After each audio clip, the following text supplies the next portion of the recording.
Morning. How you doing? Yeah. So.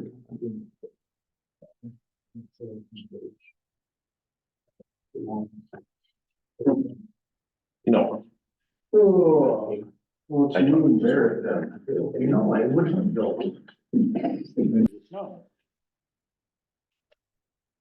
Well, we bet, you better be planning by the 25th of April, because my food.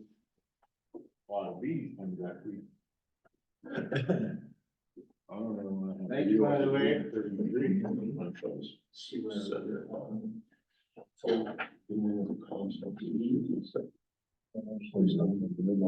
Yeah, more engineering, ditch 5, yeah, I seen that.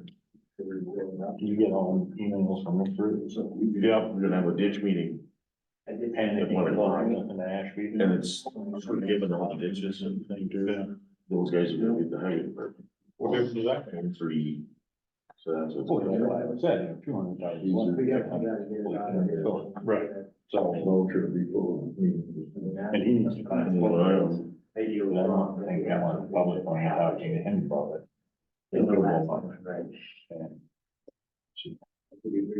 And being That's entirely up to you guys.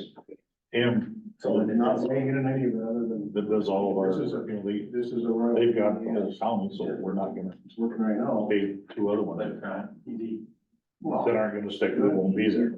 you know, Right. it'll work. But. Yeah. And do you know if, you know, your basin down there was on a national? We'll keep this one. Wetland inventory? Yeah. Pardon me. On, you know, your, the slough, whatever you wanna call it there, is that on a national wetland inventory? Do you know? I believe it is, know that it's a federally protected waterway. Okay.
Okay, it's 9 o'clock. I'll call the meeting to order and stand for the pledge of allegiance.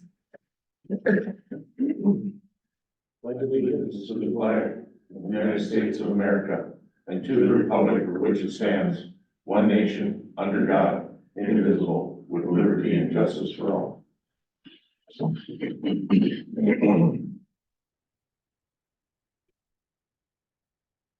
You have the agenda in front of you. I'd like to add, you can put it at the end, meeting recording and posting guidelines. Are there any other additions or changes? I'd like to, add the opioid fund requests that are coming to the county. Opioid fund request? Okay.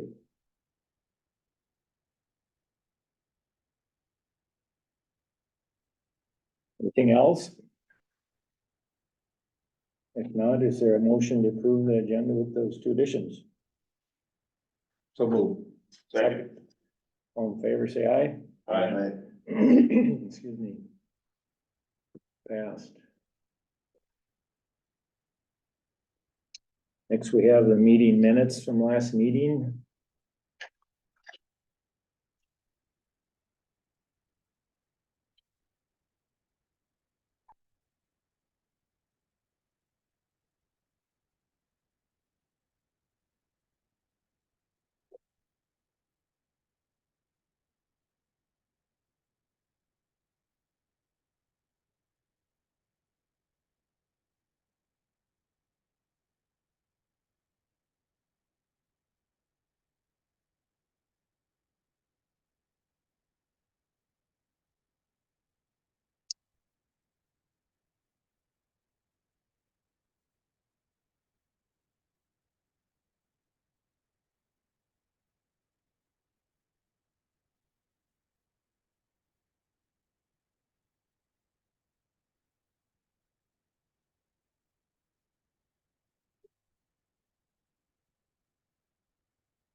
I will make a motion to approve the board meeting minutes. The motion, is there a second? I'll second it. All in favor, say aye. Aye. Opposed? Carried. Warrants. There is a payment for Riley. Is that the one that was returned or is that a new one? It's a new one.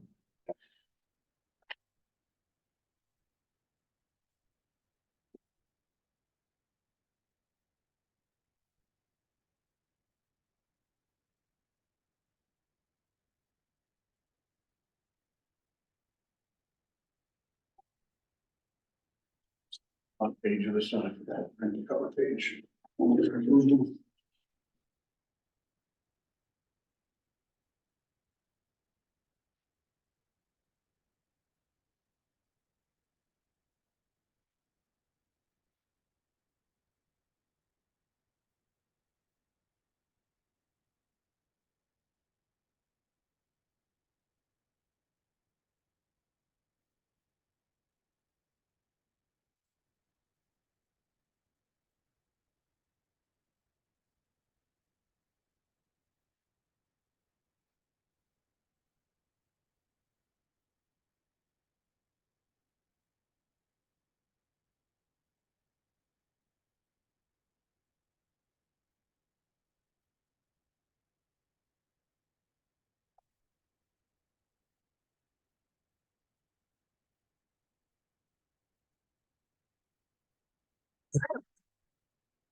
I'll make a motion to approve the warrants.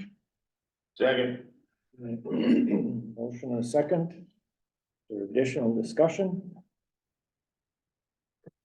All in favor of the motion, say aye. Aye. Opposed? Carried.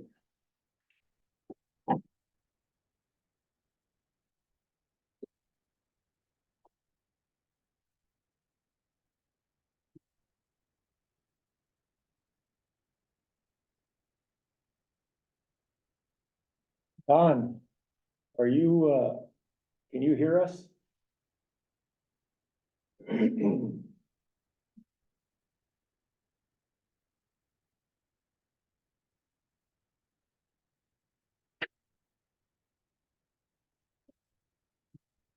anyone hear us that's on screen? I can hear you. This is Carl. Must be waiting. Yeah. Jack, can you hear Jake?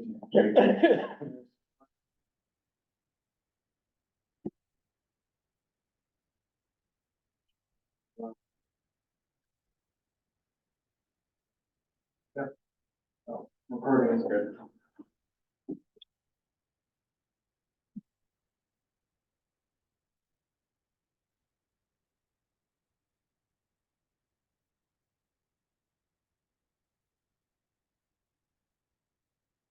So, why don't, since we got some time. Why don't we, you had the opioid fund request that we could, do you have that, something that we could address? Do we have that? Well, at a prior meeting, you guys had you had a request that you approved, because it was over 5,000. What was happening with the opioid money that was coming to the state and then passed down to the counties? I think you guys know how all that worked. The requests are coming to public health, and then the subcommittee that was set up by public health involves some participants from Grant County Human Services, maybe one of the folks. The county is the custodian of those funds, and people can make requests, or individuals or businesses can make requests for that. As part of the application process.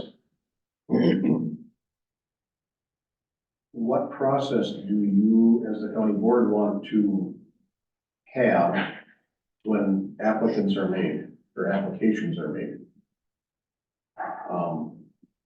There were two that were presented at one of your prior meetings, a month ago or whatever it was. One was over 5,000, so you approved it.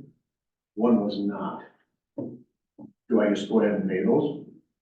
Do you guys want to see them? Is there a local committee that they go through? Is there? So there's the. I asked Troy about this earlier, we talked about it, and the last I heard was, yeah, we're gonna figure something out, and people are waiting for money. So, yeah, local committee approved the one under 5,000, this board approved the one over 5,000, and that was the process we approved. So I guess my understanding was we would then pay them once they're approved. Just go ahead and pay them. Okay. So we're talking about prior, there's no new ones that need to be addressed today.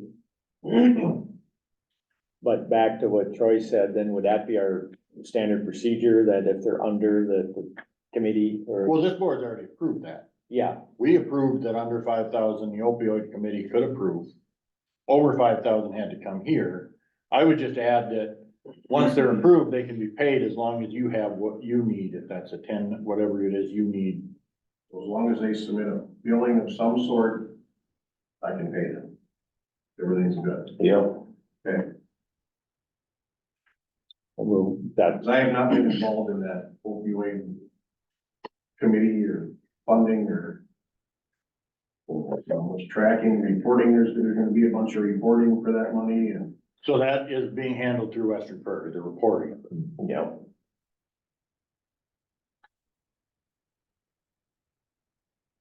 okay. I'm gonna already do that, and I'm gonna make the payments. So we're okay with that then? Yep. Okay. So the next thing, we could, take a look at that meeting recordings and posting guidelines. After the last meeting, and it's in our minutes, Troy had a suggestion for some of the guidelines. And then following day after the department head meeting, there's some questions that, which we kind of expected would probably come up. And, one of the points of discussion was if someone could log on the screen, be live and record, and then our recording was going to be reviewed by HR to determine if there was something that needed to be redacted or edited. That's now become two records, and that we agreed shouldn't be. And the other thing is, we felt, or the discussion was, when we say we, it was the people in the room, at the department head meeting, was that the posting for someone to log on to the Zoom link should be posted on the website and not have to be. That was not discussed in the department head meeting.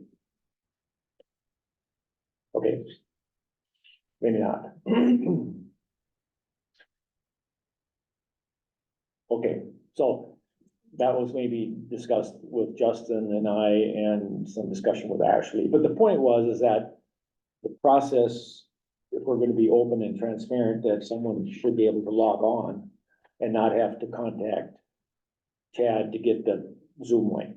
it opens that up. Would that be, I think that's fair on how I'm saying it, wouldn't you say, Chad? Mhm. So if you, I emailed you and basically, it streamlined, I talked with Justin some on it. Now, Justin has not approved these 9 items. Now whether we need to, if we wanna approve what I sent you with the understanding that he would look at it, or if we wanna wait till next meeting. But I do think what we have in last meeting's minutes probably should be changed some, because it probably did not reflect what we're really intending to do moving forward. So, I don't know if you have that email that I sent you yesterday. I'm reading portions of it right now. So number 5, the board clerk and HR will only have access to this folder. Don't you think a board chair should be part of those?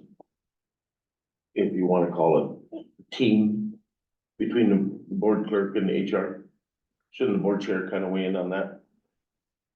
So the folder, the recording, I don't know your name, sir, from Jackson, Jackson? yeah, So this folder, the way it says that we'll move the recording to the board meeting folder set up by IT. And that's a process where it goes from something to something. yeah, it's just a bin where it sits temporarily. It's not gonna be a place where people go and look at the video or anything like that. It's more of a, to get it somewhere where it's supposed to be, you know what I mean? Well, okay, so, Bill's got a suggestion. We should talk about that. Personally, I can weigh in. I don't know that. I don't probably think the board chair would need to, but, I don't I know. don't know what they would do with that access. Well, but then everybody has knowledge of the process as we go through different board chairs. That's kind of, it's just more of a compliance thing, in my opinion. Go ahead. Just so everybody's aware of the process and as we rotate through. Functionally, what it would do is, and the only reason that folder exists is so that someone who knows how to move the data from this computer to, in this case, where we're uploading to, which would be YouTube, all it serves to do is be a bin for whoever knows how to do that, to move it somewhere where they can push it to YouTube effectively. As far as a chairperson having access to it, it's not hard to do. We can add someone and then or the board person to have access. It wouldn't be hard to do, but it's, as far as necessary, maybe not, but it's not gonna hurt anything either. So as far as I'm concerned, it's not something that's difficult to implement if it's just a, concern of, making sure everyone's a part of the process. Well, this is all a public process and, you know, it's an education thing, in my opinion, as we transition through it. Right? Because if there's a question that, you know, the board clerk and HR got, at least the board, you know, they can go to the board chair. And then if there's an issue or something like that, then it can come to the full board. But at least you got board The contact. process that was prior approved is HR will review it, and if there's questions, they go to the county attorney. It does not go back to the board, other than we didn't post it because that's the only thing that would go back to the board. And the way it was set up moving forward was that the only time we would review the actual live recordings was be to ensure that a closed session, confidentiality closed session was not posted. And we need to watch our P's and Q's, and if we say something we shouldn't have, you shouldn't have the right to go in and redact it, because that's now is different than. Because there's no editing to be done. So for that reason, I question whether, I'm not saying that someone would edit it or could, but is that a bin that could be edited? If anyone that has access to the folder would be able to write or delete the data in any capacity, whether or not they'd have the skills to do so is not even up, I mean, it wouldn't even be part of the question, just the ability, there would be a case where they would have, you know, they could do it, and in the case that they could do it is enough to say no access, you know what I mean? That's all there is to say about it, from my point of view. If our intent is to have the actual preserved, except by these two, the clerk and the HR, then I would be against it. But I don't know if you guys wanna weigh in on that, on Bill's suggestion.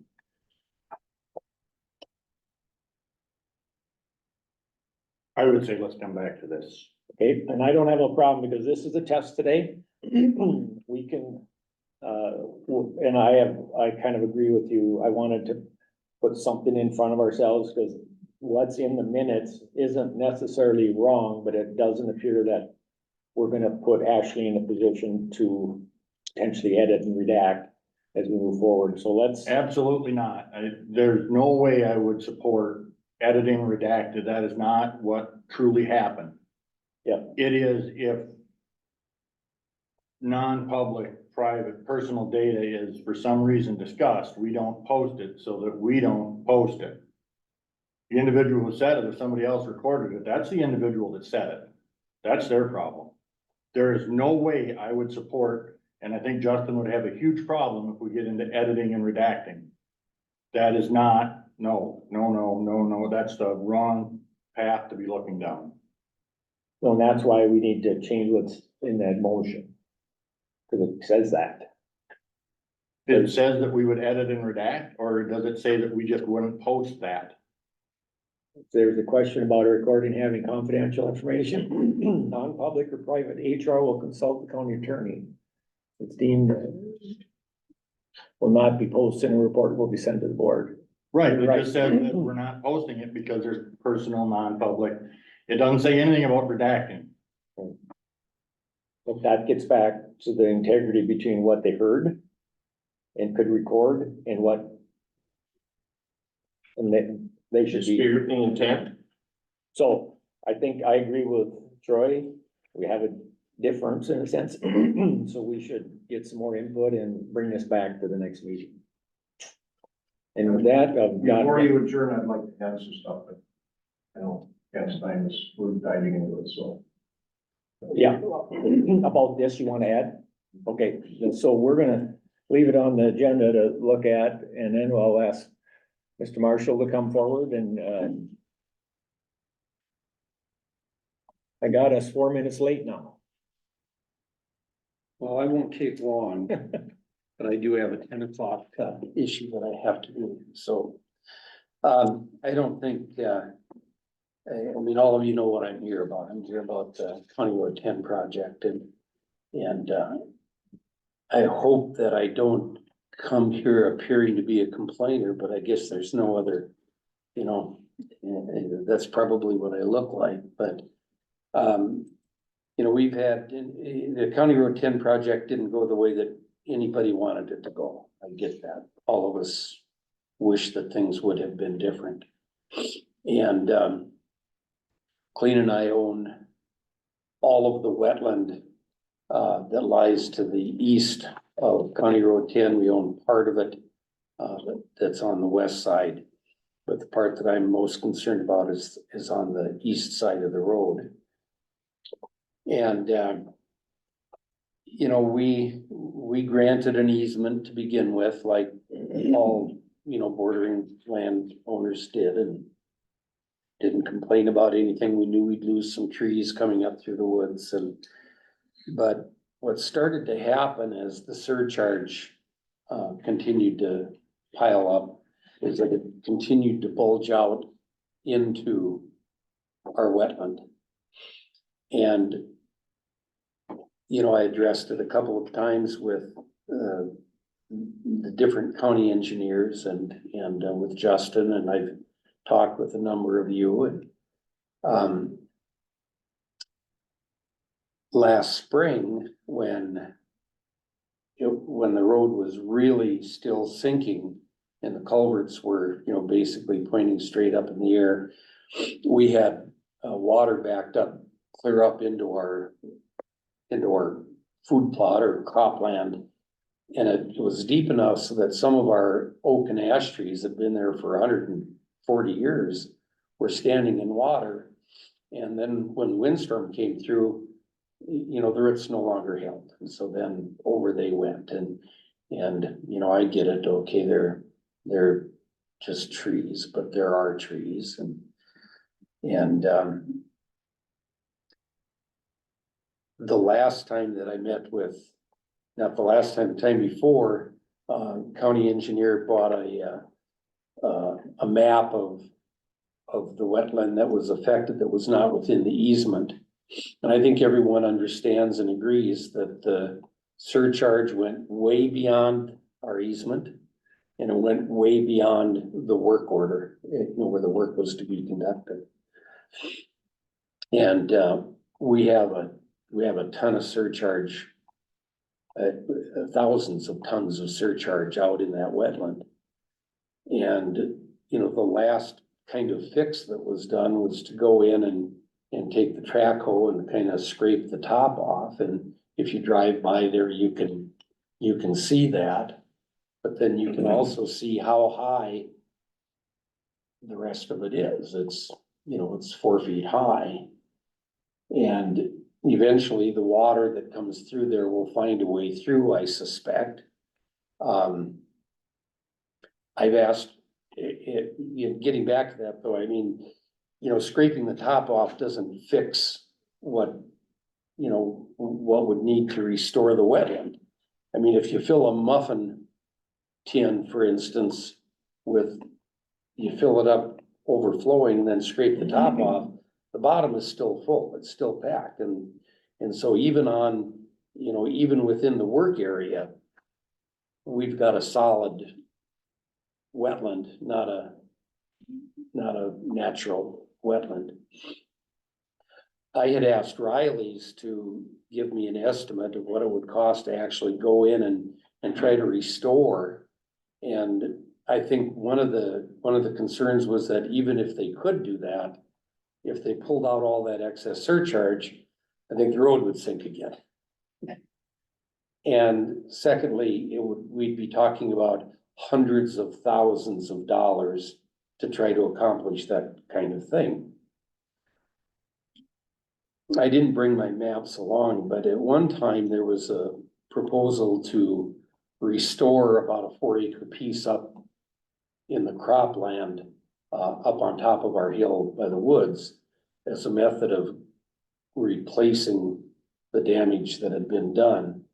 Those discussions didn't go anywhere. My understanding is that the landowners weren't interested in selling that 4-acre lowland for restoration unless they were paid what the wetland credits are in Grant County, which is in the $40,000 to $50,000 range, and so that became a $200,000 or $300,000 solution.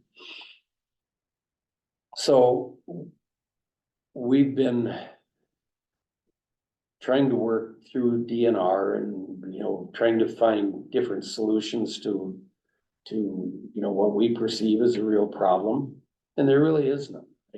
I recognize that there's no way to fix what's been done. But Colleen and I would still like to do something that would recognize that you don't just fill in wetlands and not get by with it, but because nobody intended to do it. I mean, nobody intended that it was going to happen this way. But we've looked at a lot of scenarios. We don't want to go down some of those roads. But what I'm asking the county to do is to resolve our issue by a payment equal to 1 acre of wetland credit in the zone in Grant County that we're in. And we'll hopefully be able to find something worthwhile to do with that, to try to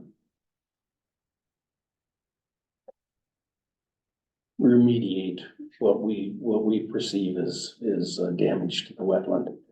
So came up with the 1 acre. I mean, actually it's about 7 acres that are affected, but I understand that 7 acres is, if you're gonna buy 7 wetland credits, it's a significant amount of money.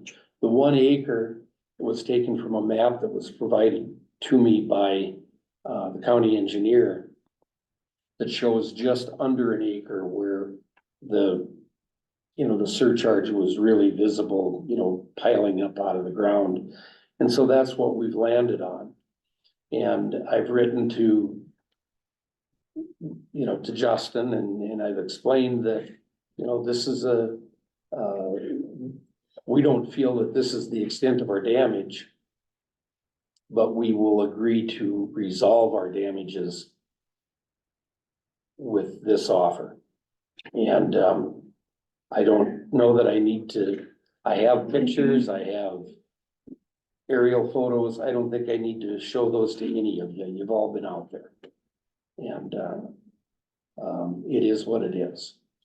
So, But, Matt, could I ask you to weigh in, kind of what you and your experience, what you see when a situation like this ends up out of an easement or a recommendation also?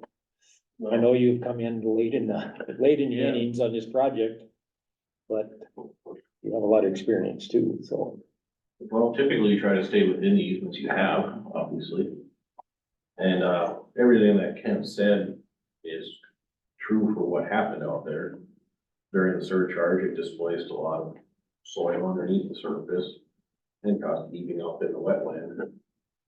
I think the surface area that was affected on his property was just under an acre. But, what's beneath the surface, I don't know. I don't think we'll ever know. It's just sand was just pounded down there and settled down in there. So when you're looking for a solution, there really isn't a good solution to this problem.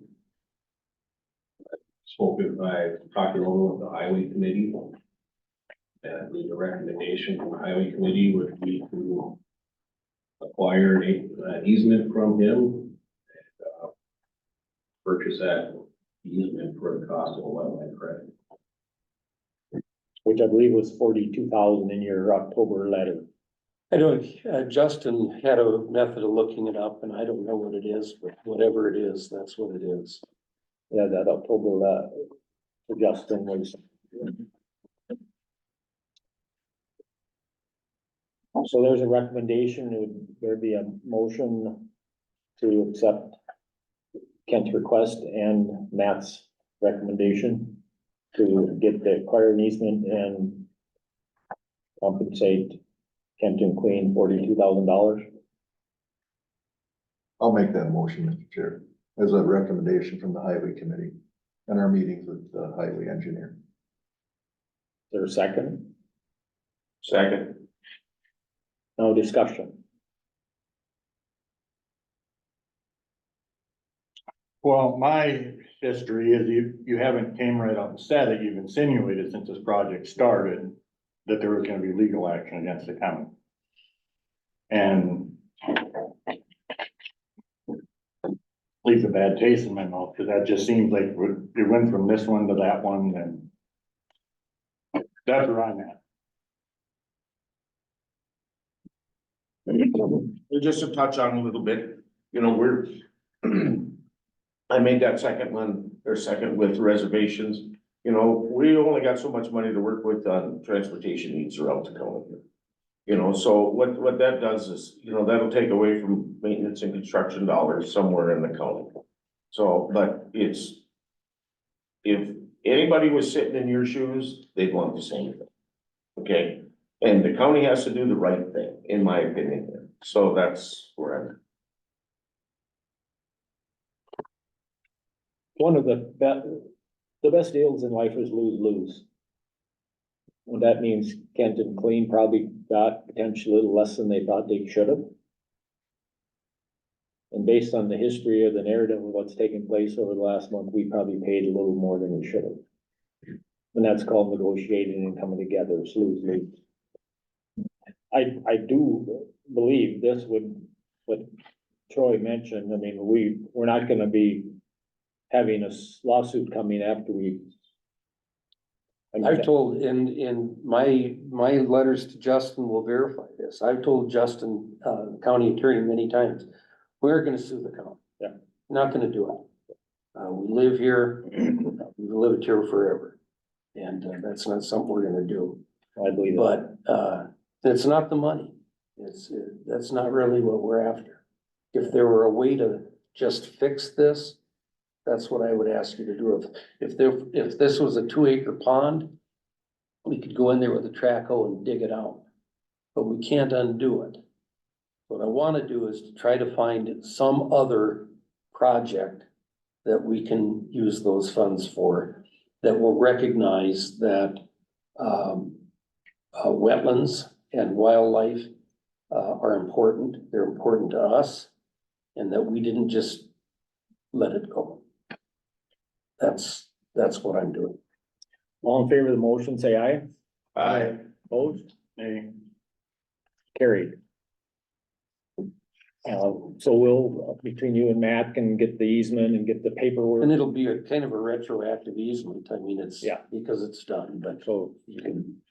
thank you. And I told Matt's predecessor, and I've told Justin that, you know, we can make that easement as broad as it needs to be so that we're not. Yeah. I mean, it's my intention that this closes the issue, period. Doesn't matter if, and I believe this to be true. I believe that we have surcharge way out in to that wetland. Yeah. That's where it is. And there's nothing further coming from either Clean or I. Thank you for coming today and explaining. Thank you. Thank you. It is now 3 minutes into Missy and her sidekicks He's my chauffeur. chauffeur. Come on up here so we get a better look at you on camera and we can hear you. So, I brought, just a handout, so I was gonna do a PowerPoint, but I just thought y'all a handout. Thanks. maybe just going back of if ARPA funds, Yeah, if you remember, and it was 175,000, I believe. right, And now this can is rolling down to Yeah. into 24 and we need to make a decision. right. And so that's, Missy and I have talked, I said, we gotta. And maybe go back a little bit to what. Yeah. When we talked about trying to buy a house and. Sure. So I'll let you take it away, you two. So the stipulation by the county board was that a house had to be on the market, I can't remember how many days. Was it 30 days? So Joe and I have had 3 appointments and probably 3 more that we were gonna make that the house is sold. We had appointment in Ashby, appointment in Hoffman, canceled because there was a purchase agreement on the house, so we couldn't get there. So, you know, that ties our hands a bit, right? About, and I understand why you did it. You were concerned about taking, you know, money away from realtors and that kind of thing. Now, realtor would still get their commission if the house was listed, but I understand. So now here we are, we haven't spent any of the money. And what do? So the PowerPoint, can I just Yep. look to, the PowerPoint that's in front of you is, you know, I've talked to you about our community land trust program, right? So with the rehab houses that we talked about, we would have put the home in the trust. And then that house remains affordable with a 99-year lease on the ground, okay? So I'm gonna let Joe talk a little bit about new construction, but we have built 150 plus homes over the years with our ICWC jail crew with partnership with Department of Corrections. Several homes in Ashby, several homes here. And it's been a very successful program. If the county board so chooses and wants us to do new construction, we would consider that. So Joe, I'll let you. And just to stop you there, And the reason we're probably looking at going down this path is because to find a home to rehab, they're just selling too quick. Right, the market is just so tight right now And that. we'll run very out of hot. time. Mhm. And if we run out of time to get the funds, then we'll spend them somewhere else. And so, And the truth of the matter is, it isn't a whole lot different right now with the price of homes. We were to buy a home and do some rehab, let's say the one in Glenwood, we did, new kitchen, new cabinets, new doors, heating system, siding, some windows. By that time, we could probably build a new home. Right. Based on the cost of what we would spend to purchase it, the amount to rehab it, and then to sell it. So how we were looking at county funds was, we have money, West Central has money from Minnesota Housing that we use as almost like a down payment assistance program, would you say? Something like that, and then that money goes towards so say it costs $210,000 to build a house. We bring in $50,000 to closing for Minnesota Housing, and they get a mortgage for $160,000, just for simplicity of numbers. So we were thinking of the county funds same way. We would use that as down payment assistance. Right. They would get a mortgage, but so for new construction, I don't think there's gonna be a crazy amount different in price based on what houses are selling for now. What's your best guess on a new construction? We've been running, I think we've been running, 3-bedroom, 2-bath slab on grade and been pushing around 230, 240. And then we've had roughly around $60,000 of CLT subsidy bringing into that. So brand new 3-bed, 2-bath for, under $200,000. Which nowadays is pretty good. So you'll see some pictures in the PowerPoint. I'll let Joe. Yeah, kinda that's towards the back. Yeah, Like Missy said, our partnership with the crew, won't go into every detail because you'll read it on your own, but it's been in the crew since '98. Like Missy said, we built around 150 homes. And it just works good on saving with, the labor costs is a great advantage to offer that affordable housing to folks. And also for the crew members to learn a skill. And then our community land trust, right now there's 13 land trusts in the state. I think there's a 14th one trying to get started in the Bemidji area. It's becoming fairly more popular, especially with this latest round of Minnesota Housing Funds, the impact funds. A large portion of that went to community land trust homes. And it was an unprecedented amount that got allocated for housing too. And then. oh, can I just say one thing? So something that really drove us in the direction of community land trust was we had a home in Alexandria. And it was a disabled vet who purchased the home, and he was a single dad. It was kind of like a perfect storm, right? So he purchased the home. He had really bad rheumatoid arthritis. He was from Minnesota, lived in Arizona for a few years, came back to Minnesota to be near his parents. Purchased this home in Alec, great location, everything was good about it. He lived there less than 6 months. Yeah, Maybe 3 months. just through the winter, yeah. And decided he couldn't be in Minnesota, he had to go back to Arizona. He listed that house for 60,000, I think, more than what he paid. Between 60 and 70,000 more than what he paid, and he got it, sold right away. So that didn't keep that home affordable. The realtor made money, and I'm not against people making money.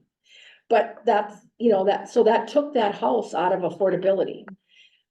For most. So this program doesn't allow that to happen. You get a percentage of anything you put in the house, you get 100%. So you build the deck, you put in new appliances, that's all 100%. But otherwise, it's a gradual based on how many years you live there. you're talking about the down payment assistance gradual. Does it No, back go like for back? what they could sell it for. Like you couldn't turn around and sell it for 65,000 more. But how about the money, the down payment assistance? If they got 50,000, and they sell it, do they have to pay? No, but No. that's the idea of the, That's the money locked into the CLT. yeah, and that's the money that, the hope of Minnesota Housing is to keep it affordable. Oh, sure. So So like Grant County's money really stays in that house. you can, you complete a stock of affordable housing that's not going away. You're not Yeah, having it for a little while, it's gone, you start back from Capture scratch and yeah. So I got a question, who owns the services into the house, being that's on the lot? Does that belong to the house, or does it belong to the lot? It's Water and sewer? and- to the house, yep, Okay, yep. Any improvements are all to the homeowner. okay. Okay. Cause that's a big one right there, just in case you guys acquire something that needs, say it's a lead service and no clay service going into the lot and stuff like that. You start updating that, and then you're gonna have to dig into the street and get it, Mhm. there's gonna be, there's some towns that haven't updated, some of these properties to the degree. They probably come out so far Right, into the lot, with a clean out and all that, but the rest of it that goes into the house, say you acquire something that's already built. So all that, and anything that's sold in the state of Minnesota now has gotta have a sewer inspection, correct? yeah, I believe so. Yep. See, so Or a that's, very good idea to do so before you Yeah. buy it. How about the income guidelines? How does this, what fits? Well, for Minnesota housing, we're at 80% for the community land trust, and they don't take into account family size. And right now, it's 89,400 is 80%, and that's from June of last year, so I imagine that would increase a little bit again this year. So if the income is less than 80%. 89,000, yep, 80%, And that's 80%. Household income. Household, yeah. yep, Is it only based on household income? yes, So there's no asset? no, So you talked about money from the state buying down that, 240 to build, Mhm. use. Are we eligible to do that, where if we have 175, and can we still get the buy-in from the state to get? Is there a potential this 175 could become revolving? Well, Joe and I just Well- talked about that this morning, a little bit about, the grant we have right now from Minnesota Housing is for Douglas and Hope and counties the fair too. in Otterton. So that was kind of where Minnesota Housing saw a real need. Now, I'll let you say what we talked about this morning. Yeah, 'cause I think, they are fairly flexible, and I mean, if we decided to go that route, it might be worth asking them if they would allow, for the grant we currently have, if they would allow us to use the funds in Grant County, showing we have a match of county funds. I think they would look favorable on that. I don't see why they wouldn't if they had funds matching what they're putting into it as well. So otherwise, my thought on this is, let's use that 175 as that buy down. The county would have to invest, let's call it $200,000 for a number of years. And when you sold, let's say, the third house, you could use 55,000 out of that 175 as your buy down. We put in another 200 for the actual construction, and then, what would be 250? But then at the end of it, that would come back. To the county? Yeah. Or if that time, that board could say, well, no, just keep. That concept, you follow what I'm trying to say? Yeah, it's kind of similar to something that Greater Minnesota Housing has, a down payment fund like that. I think it's up to 8,500 for down payment assistance, and then it's either you sell the home or after the maturity of the mortgage, you pay those funds back. So there is something similar. I think. Ideally, we would use the state's money first, but I mean, it's something for the board to think about too, is if they won't allow that to happen in Grant County, is do we use that 175 as that, in that role? And So I gotta make sure I understand the narrative here. So does that mean the family or the individual wouldn't own it and wouldn't have the ability to sell and capture any gain? it'd be just like how they would do it in Douglas County Are you- with the state buying down that top $50,000. Are you referring to like CLT? Well, I'm not I'm lost. I'm a little lost too, So but what I'm wondering is, let me first clarify, if our 175, are we looking at that would be just like this money from the state? This Correct. That you have for those 3 counties, so. Mhm. And then it would stay with the home, keeping it affordable, No, basically. no, forever. applying So- that concept to what Troy said, help me out. So that would be like 2 different, like, say if we did go the route with the state funds and Grant County funds, we could use state versus like CLT, that stays with the home. But then you have another pot of money from Grant County that's kind of has like stipulations on it where if they sell the home or they reach the end of their mortgage, then they have to return those funds, where the CLT funds, they wouldn't have to. Right, it would be the same as what they're doing in Douglas County with that land trust, it's just, the state doesn't wanna participate in Grant County, so we're saying, hey, here's $250,000 for the next 2 years, 3 years, whatever that is, build a house, when you sell it, instead of using state dollars to buy down that 55,000, you know, on top, we use that ARPA money. Until that, so that's your 3 houses, that's your 2 to 3, I mean, So- that's, so here, so that's one way to think about it. How I'm thinking about it is, let's just say the 175,000, let's say we did 3 $50,000 things, 3 $50,000 houses. How you as a board look at it is that you are putting in 3 homes, 3 new homes in Grant County that will remain affordable housing homes. So it's not a revolving pot of money, but you are adding 3 new homes in your county. And I just want to clarify, Troy, it isn't that the state of Minnesota didn't say they would do Grant County. When we wrote these grants, the homes we thought we could sell were in Pope and, And they, you and know, they had it, mapped out like workforce centers, non-commute and I didn't communities. mean to imply they No, said yeah, they yeah. won't. no. So but I just wanted you to know that. So So, Troy, did I hear that we would continue to put in 200 or 1,000? Well, no, we each year? we would put it in, and that buy down aspect of when the house sells, you know, there's that 55,000, that would be that ARPA money. At the end of building those 3 homes, then this board has to make the decision, do we want that money back, or do we, how that works? So basically, we're loaning them the construction money, and the ARPA money is the buy down money. But we're not putting another 200 down in if the 170. Well, we would put it in there, that would be the construction money, but at the end of these 3 houses, we would decide if we wanted that money back or not. I think it'd be harder to sell the home. I think it would be harder to sell the home if they knew they had to pay this $50,000 back. No, the 50,000 would be this ARPA money that we're Right. not getting back. Okay. Okay. And then the question that I had a meeting right away this morning, and so Joe didn't, like, can we do 3 homes? The money has to be allocated by 2025, but spent by 2020, 6, I think, end of 2026? I think, Isn't it allocated by 24, Chad, or by 25? the end of 2024. And 24, I believe that, back. I thought it was 24 to 25. Yeah, I thought it was 24 and 26. So then, you know, then we have to look at like, okay, where are we gonna build these homes? Do cities have free lots for us? Because we can build a lot more if we don't pay 30,000 for a lot. You know, I don't know. Now, do those cities have employment opportunities like Elbow Lake, Ashby, Hoffman's closer to Alec?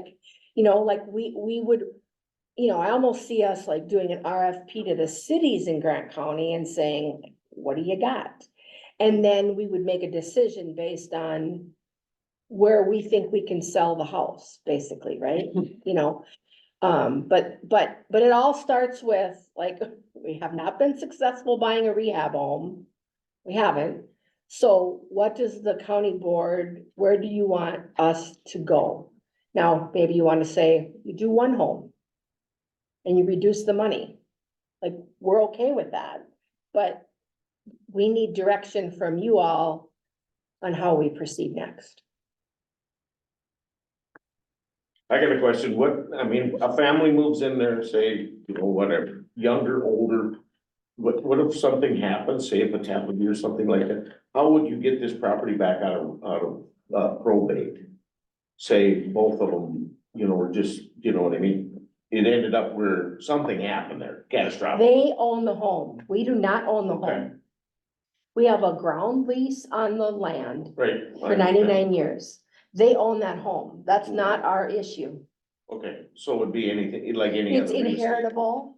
You have to immediate family and then, Like a transfer of that deed. and then it'd have to go, you got to another income Does it eligible have to be family if you sold went to to sold it. income eligible? Yeah, Yeah, income that's eligible the- family. That's the That's the, condition. that's the CLT model, Yeah. is to keep it affordable. Okay.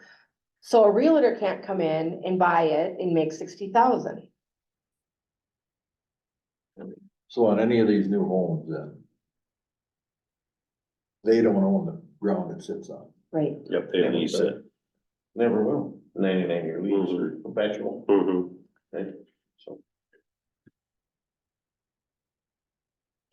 So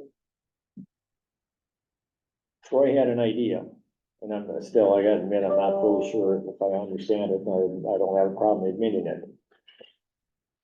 What do you two recommend with Troy's idea that we should do to move forward? Is the next step asking for proposals from all the cities on lots? Well, I think the next step is, I see the next step is the county board making a decision on how to move forward. Do you wanna move forward with new construction? Do you wanna take out that 30-day window of that a house has to be on the market for 30 days and try and stick with a rehab? I mean, I think the county board has to make a decision on that piece, and then we will proceed. I think 3 homes, do you think 3 homes by the end of 26 would be tough? Yeah, well, 3 new homes by the end of 26 would be tough. or if there's some flexibility for either new or rehab if one. So do we know, Chad, if they make a request, which we've kind of allocated on our spreadsheet for a housing program, would the federal government look at that the money has been spent and they wouldn't track it necessarily to whether the house is built? If we handed it over to West Central? I don't know if they would, but I don't know if that's the intent either. The intent, The intent from the federal government is not to just pass money to another agency and let it sit there. okay, yeah. We could do a new construction home yet this year, couldn't we? What's he gonna say, no? I mean, Well, if you ask me, my first thing would be, let's ask the state if they're into that buy-in. I mean, because we've got that. Otherwise, I could go up to that whiteboard and show you what I'm meaning with an investment that, because if the county invests non-ARP money, 250,000, and then you buy it down for the purchaser who meets the qualifications to 200. You take 50,000 out of that 175, you're back to 250, you can build another house. You build that house, you take the 50,000 off, you take another 50 out of the 125 now. Does that make sense, Ken, of how you're spending that 175? But then they come and it would be harder to sell the house. You said, right? But this is, now it's in your land trust, the county, normal, when you sell that last house, that's the money this board decide what actually is, in my scenario, the 250, it's the 200 that this board then decides. The house is, and how that works is between the land trust and the person who bought it. There's no county involvement at that point. So if I'm understanding, so say if the 200,000 build, you come in with 50 from that, Mhm. build the home, and then you come in Yeah, let's go down the From the one- whiteboard. I'm 50. not saying your idea isn't To swap it out. wonderful, but I just, and I'm looking at Joe's forehead and it's wrinkled level. When I always get in a hole, it's always wrinkled. So there's your 250,000. Over here you got 175,000 ARPA money, right? $250,000 investment. You build the house, you sell it, you get 200,000.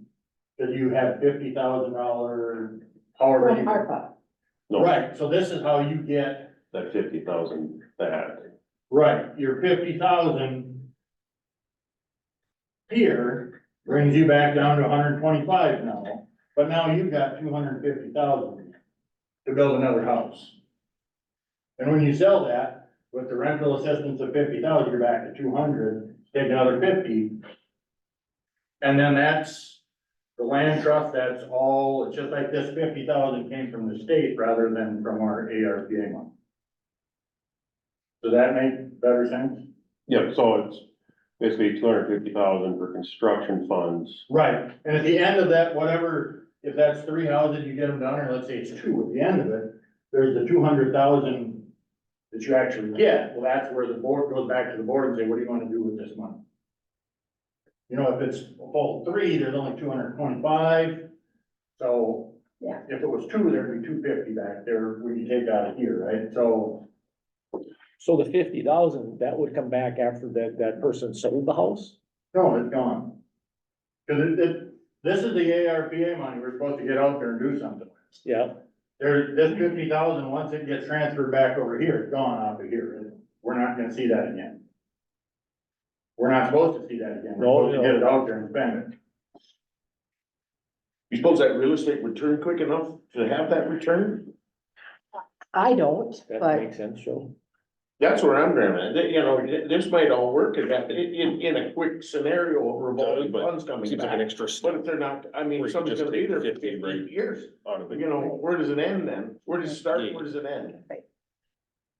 There's a message from Jamie on the board. I see that, I was reading that Grant chat. County is in the process of forfeiting, which would be tax forfeit, not mortgage foreclosure, just to clarify.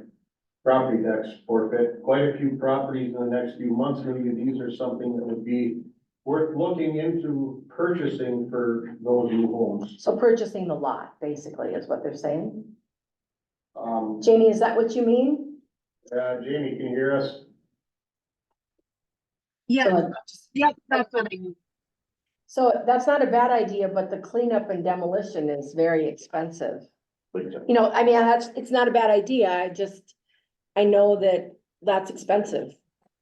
Well, just so you know, I've been trying to sell these lots for the city of Elk Lake for a number of years, you know, up there in the northeast corner of town in that Yep. development. Yep. So I'll put a plug in, but all these towns got lots in them with services plugged into them.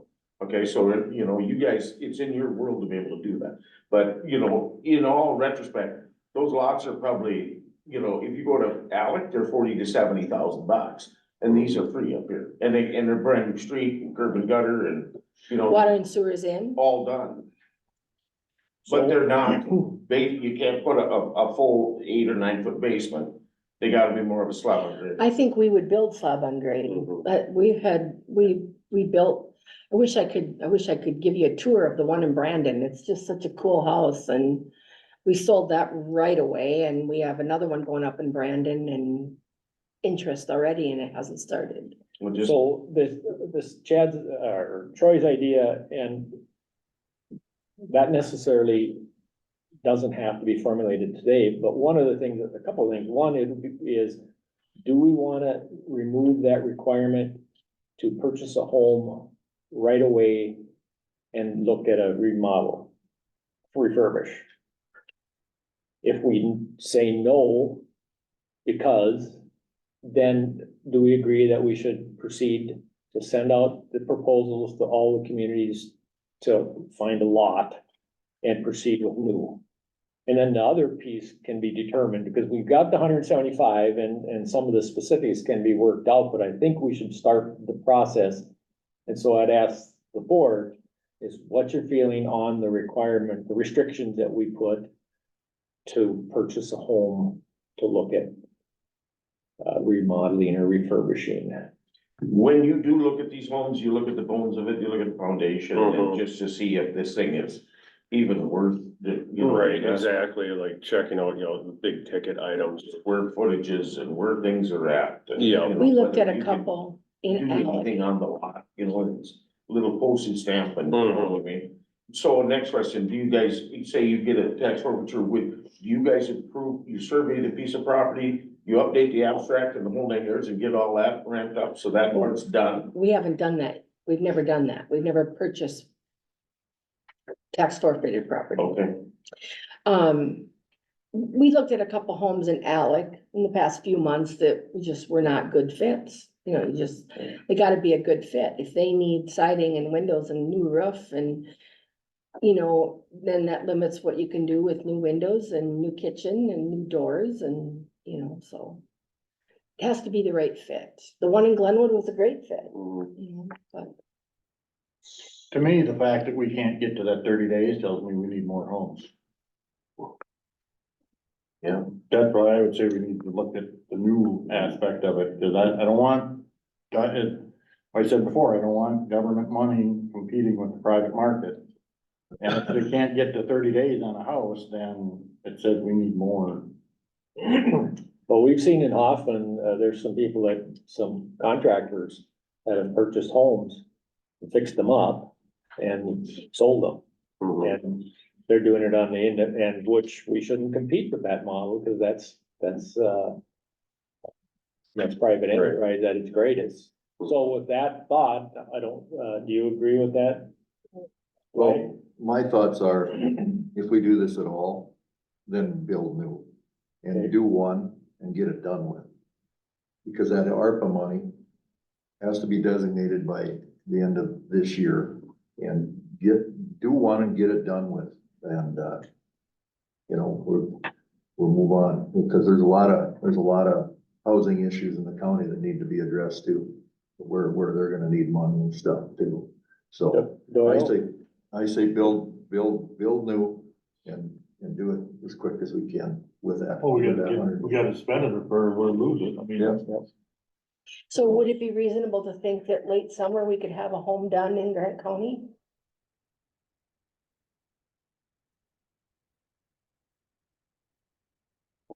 Potentially, if everything goes right. But if you're building it, it doesn't have to be done in 24. No, but I'm just asking. I mean, I know we're gonna be in Brandon soon. Yeah, well, it's breaking ground today. Oh, So my next question is, so let's say we proceed on that path. And send out the request for proposals, who's gonna be deciding which community gets chosen? well, I You two think, or us five? I think it would be best. I would say not us five. Don't, That's what. My question, I don't know, it's all great in theory, you can tell yourself, piss it, man. well, And there will be. and there will be, I think we have to go, well, I should. Well, maybe the best route would be is maybe the cities have take in applications for home buyers and see where the home buyers are, instead of cities saying where they want the home, putting in there and there's no buyer. I don't know. I think it should be in your hands. It's gotta be within the county. Yeah, for sure. I mean, you all represent a community, you know, so it's, Is it possible to have someone that is a Grant County resident that would be eligible and you'd select them and then they can pick? I mean, the criteria's gotta be, the lot's gotta be free, all that stuff, but they could say, hey, I wanna be in this town, or I wanna be, you selected who it is. And then they can pick if they wanna be in Elk Lake or Hoffman, Does the chicken and the egg work Or that way? Ashby. or at. are any of those That's what I lots said. north of town still for sale? No, They're sold, all of them? Well, everything's for sale. they had one guy come in Yeah. and buy 8 of them. Right. I was at that meeting, I'm going, I don't know about that. They were supposed to build a home. Well, I know another town where there's 3 lots. So what Yeah, see. Troy said, does that ever work that way? Yeah. Where you actually market it before it's decided even the location, is that Never gets possible? I like the Sorry. concept. I was listening to Chad and you, and I'm sorry. Does it, I like his idea, but does it ever work that way where actually you got person that, and maybe there's there's 3 communities and they say, oh, I wanna live in Ashby, no matter what. Okay. Or, I mean, if it doesn't, you can say, I mean, bad idea, Troy. I have haven't with CLT, but we definitely have with our with our building crew, where you've had clients come in and say, we wanna build a home here, and we go and build a home there for them. I mean, we can get it out on social media pretty easily to say, we're working with Grant County. I mean, we give you all the accolades. We are working with Grant County. We want to build new affordable homes. And, you know, please contact us, and then they get to decide where they build. Now, if the lot is free in Elbow Lake and in Ashby, it costs 20,000, but they want to be in Ashby, they want to be in Ashby. You know, I know the market in Elbow Lake and Ashby. I don't know Wendell and Herman. I mean, Herman would scare me. I'm not gonna lie, because I think the employment opportunities are less. But I don't know the market in those other communities. You know, only because I'm from Ashby.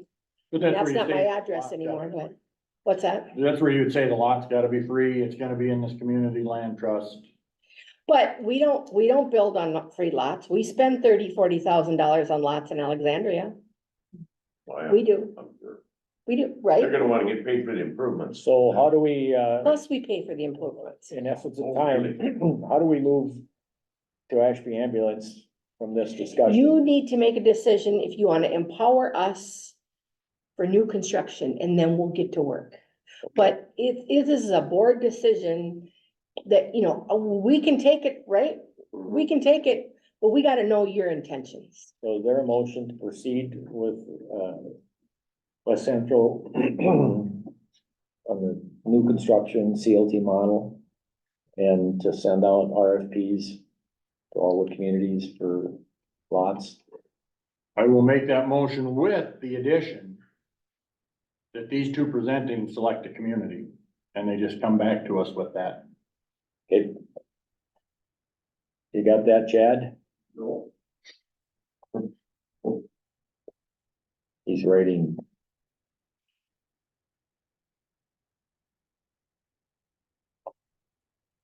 We will now move our 950 down to the. Wait, no. Hold on, he's not. First of all, you only have a motion. Yeah, correct. Yeah, but you have that. Motion We don't have West Central to continue with a CLT model. For new construction. In Grant County. Yeah. There you go. Okay, with the addition of West Central selecting a community where we don't. Is there a second?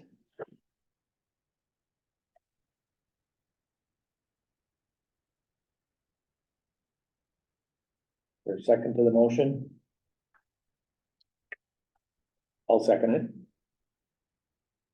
Discussion?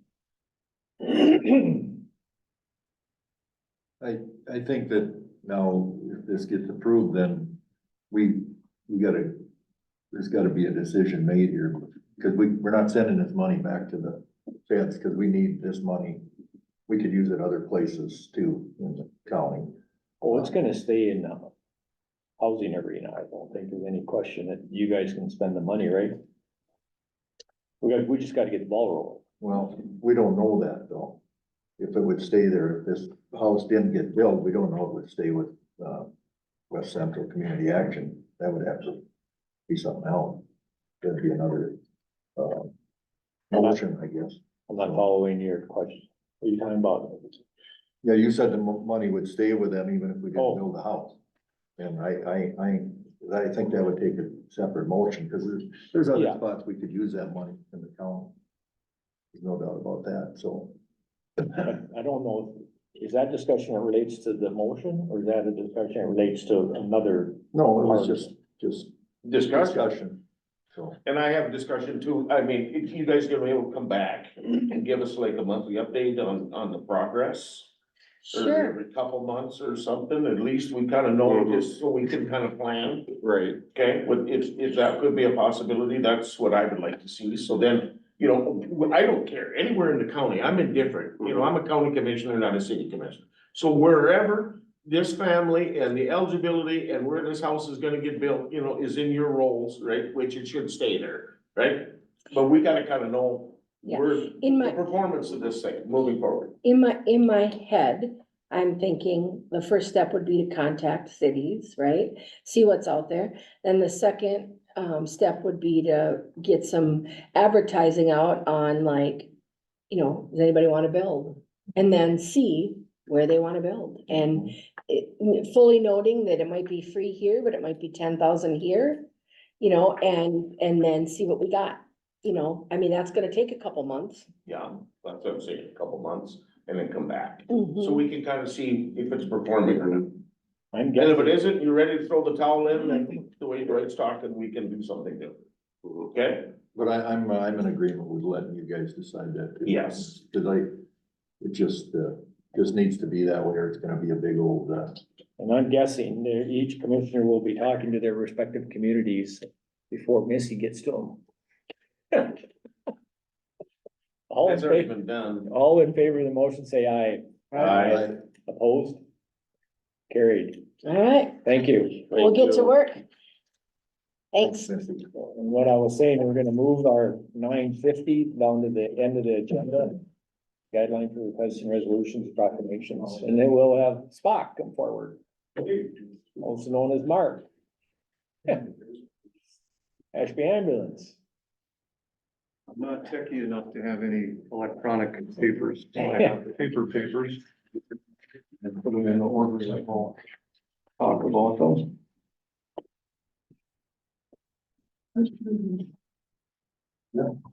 I'll be number one on the list there.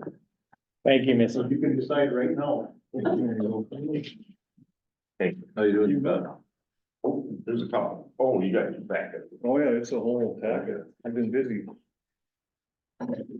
Thanks for letting me come in and visit with you today. Appreciate it. I know most of you, but you guys, I don't know, I'm Mark Slotnick from Ashby Ambulance. I'm the ambulance director. Been there since 1991-ish. Anyway, a long time. So just here to talk about EMS issues and specifically some Ashby Ambulance facts. This first sheet is packed full of info about us. I have talked to Dwight a little bit about this, so he was asking for some of this information. But our primary service area, 298 square miles, and our license is part-time ALS. So that, what that means is if we have a paramedic on one of our calls, we operate at an ALS level, which is advanced life support. If not, we're basic life support. So it's an intermediate license. And we have 4 paramedics on our roster. We have a phone system that builds up our crews, and they can just in real time say, I'll come with on the call, and now we're ALS, we can do all the cardiac meds, pain management, etc. Been doing this since the early 60s. And we have, of that 298 square miles in Grant County, 18% of our PSA, or 54 square miles. We have all of Pelican Lake, 11 sections in Pond Butte, and 7 in Erdahl. Douglas County, 96 square miles, or 32%, Otter Tail, 148 square miles, or 50%. So then moving down to the next, EMS responses in 2023, we did 311 calls. Of those calls, 35% or 106 were in Grant County, 29% or 89 in Douglas, 35% or 105 in Otter Tail. So even though the smallest bit of our PSA is in Grant County, we're doing basically a third of our work. We have the city of Ashby, city of Dalton, city of Evansville, so there's a lot of folks out there that are using our service. Of those calls, 76% were medicals, 24% were injuries, including car accidents. We have I-94 going through our PSA from west of Dalton to between Evansville and Brandon, so a pretty good chunk of 94. And no transports, which is a problem for all ambulance services, 79 last year. So that means we get called, we form a crew, we get in the truck, we drive somewhere, and for whatever reason, we can transport a patient, so no bill can be sent. 75% of our responses are basic life support and 25% are advanced life support. 59% of our payments come from Medicare, which means in 2022, which is the most recent numbers I have, we wrote off $140,000 That would be nice to have in our account to help us operate, but that's not how it works, so. And percentage of patients over age 60 is 65%. So we're healthy financially at the moment, and virtually the only reason for that is because we don't pay our help. This is all done by volunteers, and always has been. So the bottom section here where I've listed the top 6 responders' ages is what's giving me concern of our, excuse me, of our 311 responses last year. We had one person who's age 68, made 210 of those calls. The number 2 person is age 38, which is great, made 177 calls. Third person made 102. He's age 72 and had both his hips replaced last year. Our number 4 guy made almost 100 calls. He's turning 70 next month. And our number 5 at age 32 made 80. Number 6 made 71 calls at age 76. So my concern is time is ticking by, and at some point, we're gonna start dropping off the map. We have about 30 people on our roster, but the response level after this number 6, thank you, Dwight, appreciate that. The response level drops off precipitously after this. We get probably the next number 7 persons maybe in the 40s, 30s, 20s, and then it drops off to 0. We have responders that don't go on calls because EMS is not for everyone, and if it's not for you, you shouldn't be going on EMS calls. When I first started, I thought, we gotta try and motivate people and get folks who go on calls, and it's just not in the cards. So this is the reality of our situation. And the reason I wanted to talk to you guys is to talk about some plan for the future so that we don't find ourselves reacting to a situation where we do not have responders to make these responses. So that brings us to the next page. I'm a member of the Otter Tail EMS Task Force, and one of the projects they asked me to look into was how Iowa does EMS. They have designated in Iowa EMS as an essential service, which it is not in Minnesota. And that hearing that we had here in February, where we had, all the folks from St. Paul, Jeff Backer and Jordan Rasmussen and a few other senators and Congress folks. Some of the testimony that we gave, I submitted written testimony asking them to make EMS essential, but with that comes a mandate that the state funds EMS. And I don't know that that's gonna happen. It probably isn't gonna happen. Another thing that they were talking about was a $120 million one-time emergency EMS payout, and I'm not sure that's gonna happen either. The governor's budget had 16 million. I saw that yesterday, which isn't gonna help much. That's just proposed, but that don't mean anything. Right, so I mean, by the time that trickles out to Ashby Ambulance and Elbow Lake Ambulance, it's gonna be not much to help us. Change in your pocket. Right. So this first paragraph, it just kind of delineates how Iowa does it. If the state decided, okay, EMS is essential, now each county can decide how they want to handle that. So the law allows the counties to put the measure to a vote. So 60% of voters have to approve. If they do, the first thing they do is create an EMS advisory board. That board is established to establish the EMS needs of the county, prioritize how funds are spent. In their law, county boards can levy up to 75 cents per $1,000 of land value to support EMS, with agricultural land excluded. And then the whole thing sunsets after 5 years, has to be revoted to keep it going. Out of 99 counties in Iowa, 12 have taken action. So it's since 21, so not a huge amount, but at least some of them are doing something. So just in talking to a couple of ambulance managers in Iowa and thinking about this, talking to Eric, here's a potential model that I've come up with based on what Iowa's doing. So the first step would be to establish that advisory board, and I think you guys maybe have started that process. A couple of you are working with Eric. Yeah. So that'd be the liaison between the services, ambulance services and the board. But the Iowa folks are including, hospital board members, other stakeholders, either mayors or council people from the cities. And to get together to make sure that everybody's on the same page for what, they want from EMS. The next thing is a needs assessment. So each agency would conduct a needs assessment, determine the costs associated with the level of service expected by their residents, and try to predict in some fashion for the future, then report back to the board with the findings. So at the end of this needs assessment, there would be a number which could be presented to the county board in this scenario. Now we know how much money we need to raise to keep EMS viable and operating in the county. And then my bottom line question is, what level of service do the residents of our community expect from us as ambulance agencies? And what are they willing to invest financially to keep us going? So for us in Ashby, we always meet with the townships and sign fire contracts, because in Ashby, fire and ambulance are together, owned by the city, same people doing the same work. So when we have the townships come in to sign fire contracts, we always say, oh, and by the way, along with fire protection, you're getting ambulance protection, and it's free. But it really isn't free. It's free because there's 6 or 8 taxpayers on our ambulance service who are providing this service to the community.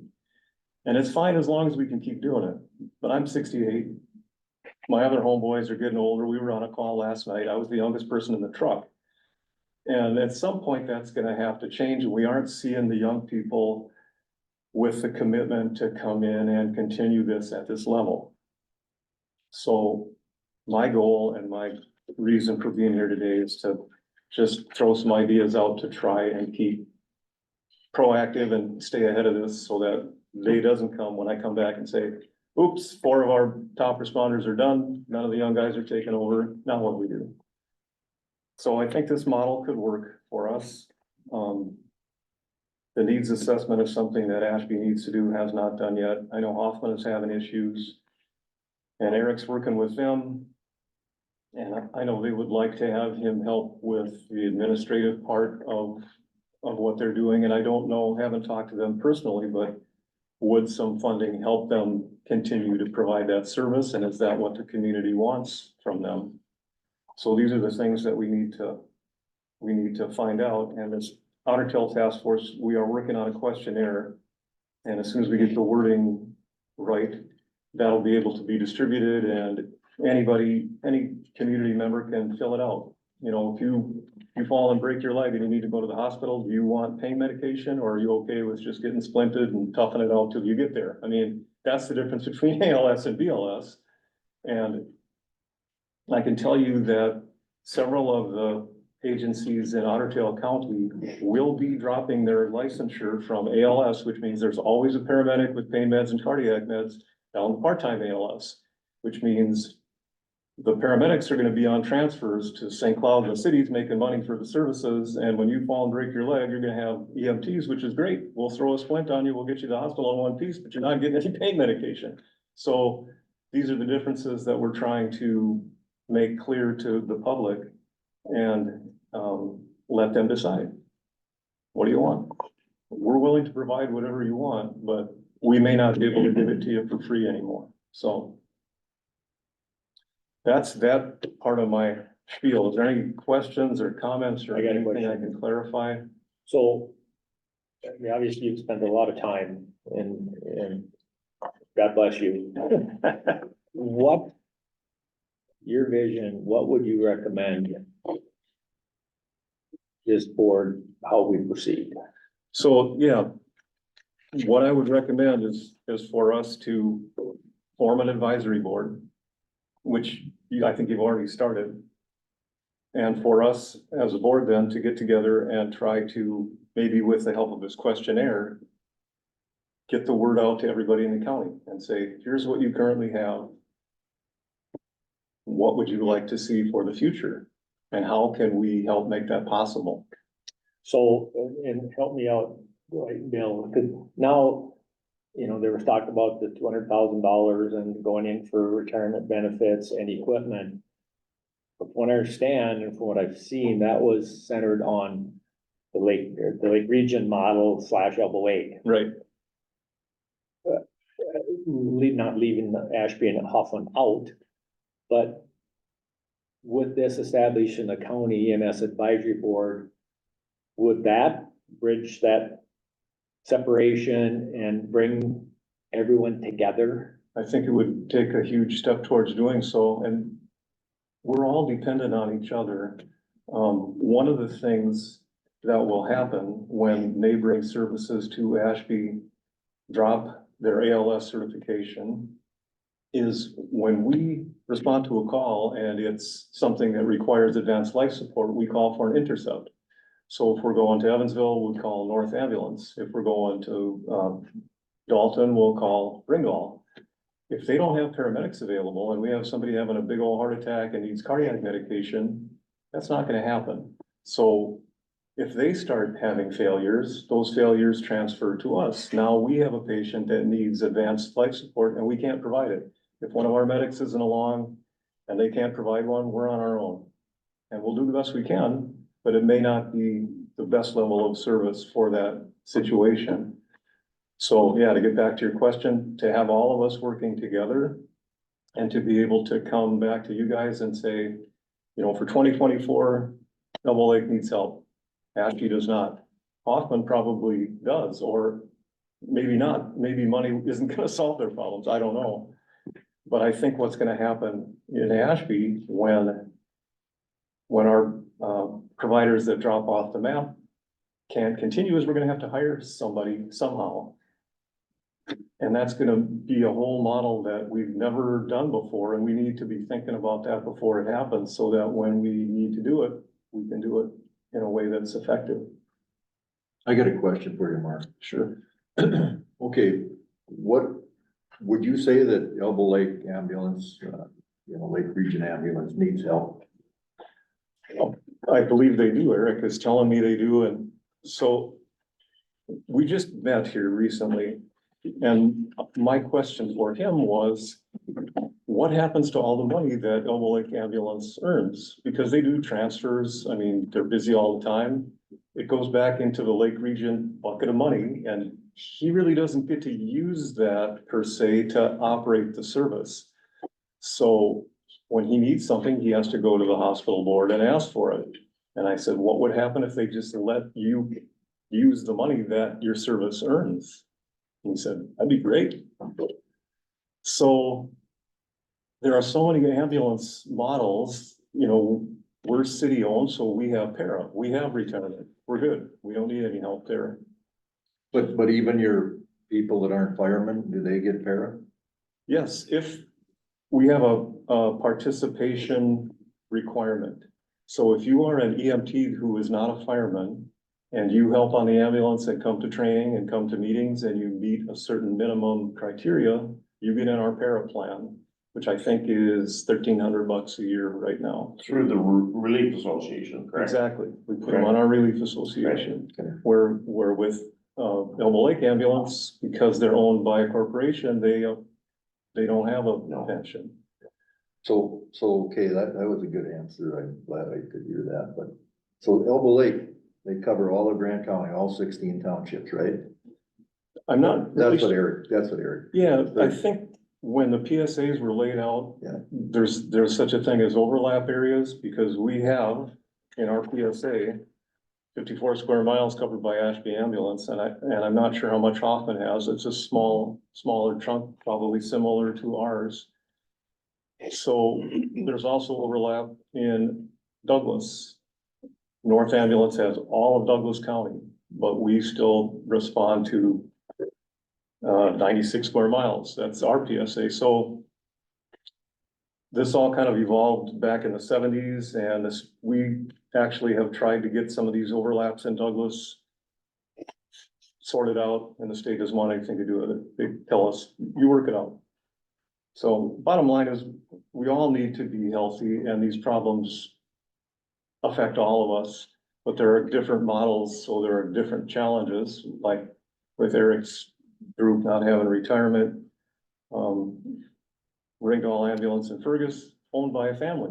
It's a private business. Right. So now the taxpayers in Otter Tail are being asked to support a private business. We're gonna take tax money and throw it, it's hard for people to, agree to some of this stuff, but bottom line is, this is what EMS is. This is how it evolved. This is the situation that we have to deal with. So, So Mark, is the Lake Region / Elbow Lake ambulance group, have they seen your recommendation as far as developing an EMS advisory board?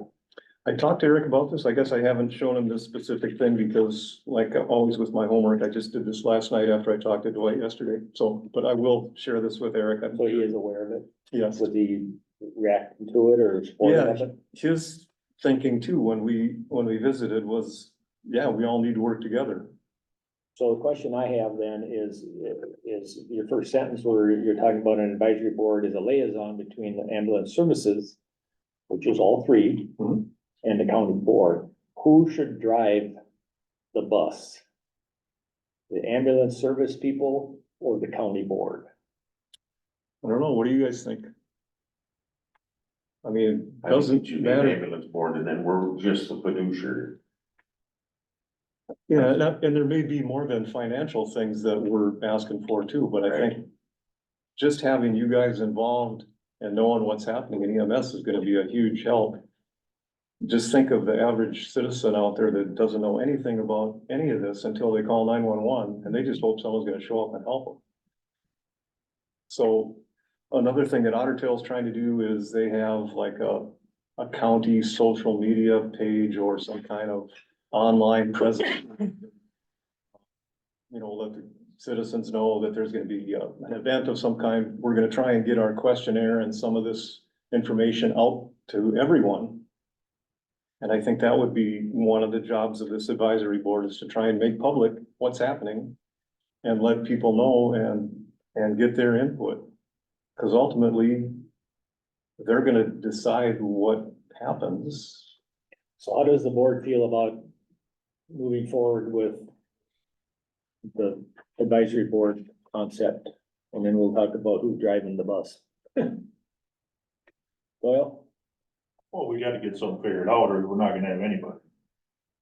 I mean, we need to get started somewhere. Troy? You can't solve a problem until you clearly know what it is. And that's the advice, I mean, you hear from one individual, now we're hearing from a second one. Do we really truly know the full problem?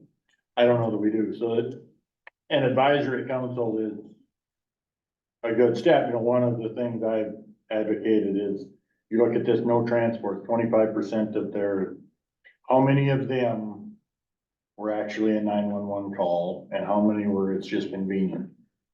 We need to educate the public that 911 is not just for your convenience. I think we see a lot less of that here than what I read about in metro areas where ambulance services are used as free taxis. We don't see a lot of that, but we might still get up at 2 a.m. and drive up to Clitheroe Township and get in the house with somebody and they'll say, I'm feeling better. Thanks for coming out. And that's great. We can't charge them, but.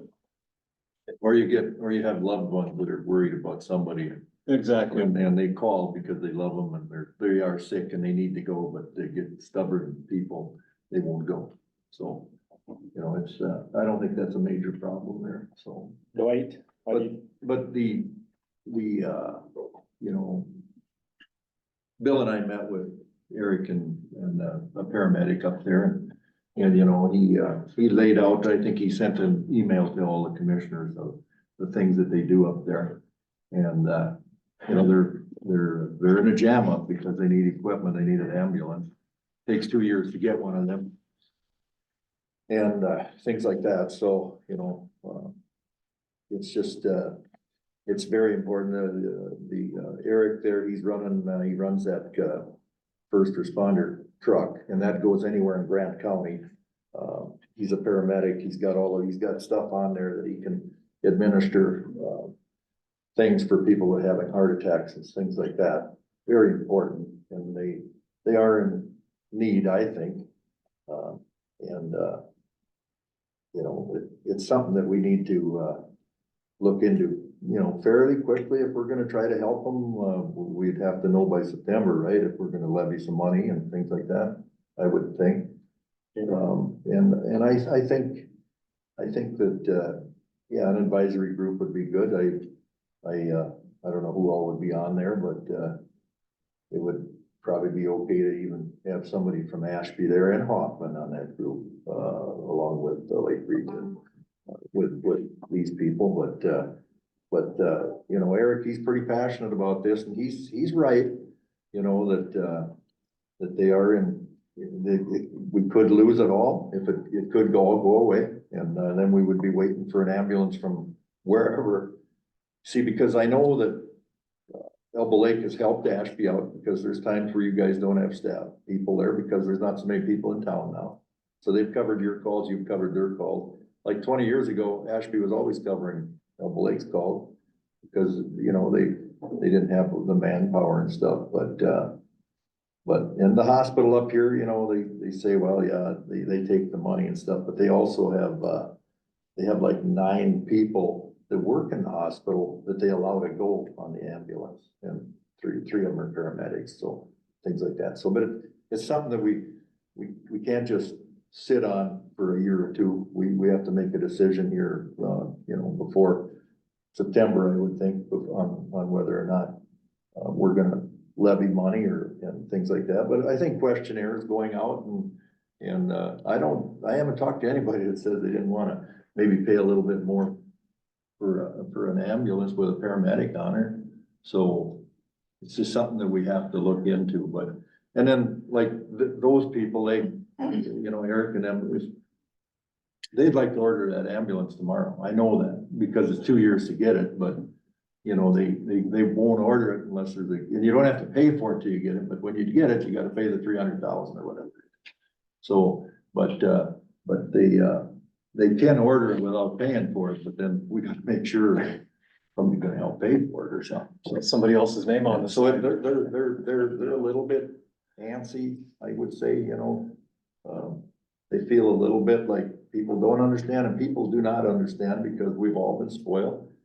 When you call 911 and you need the sheriff and you need the fire, they know ambulance is coming. They don't even think about it. We know an ambulance is gonna come. But will they be coming? So, you know, I hope, I wouldn't mind, I don't know if we can do it as a county board, but I'd like to see, you know, do something that says, wow, they're essential to us. I don't know if we can do that or not, so.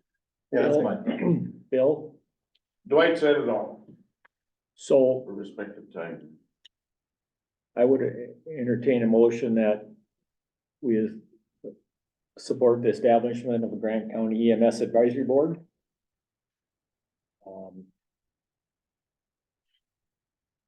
Is there a motion to that effect? Well, you already got 2 people that appointed, Yeah, I and would just roll that into that. I'd make it a Well- committee, then you don't need a motion.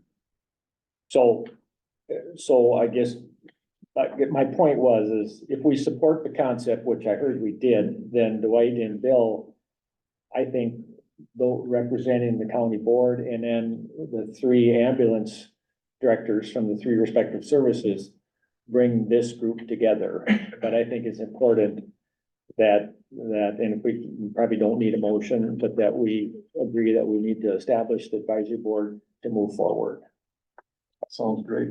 You okay with that? Yep.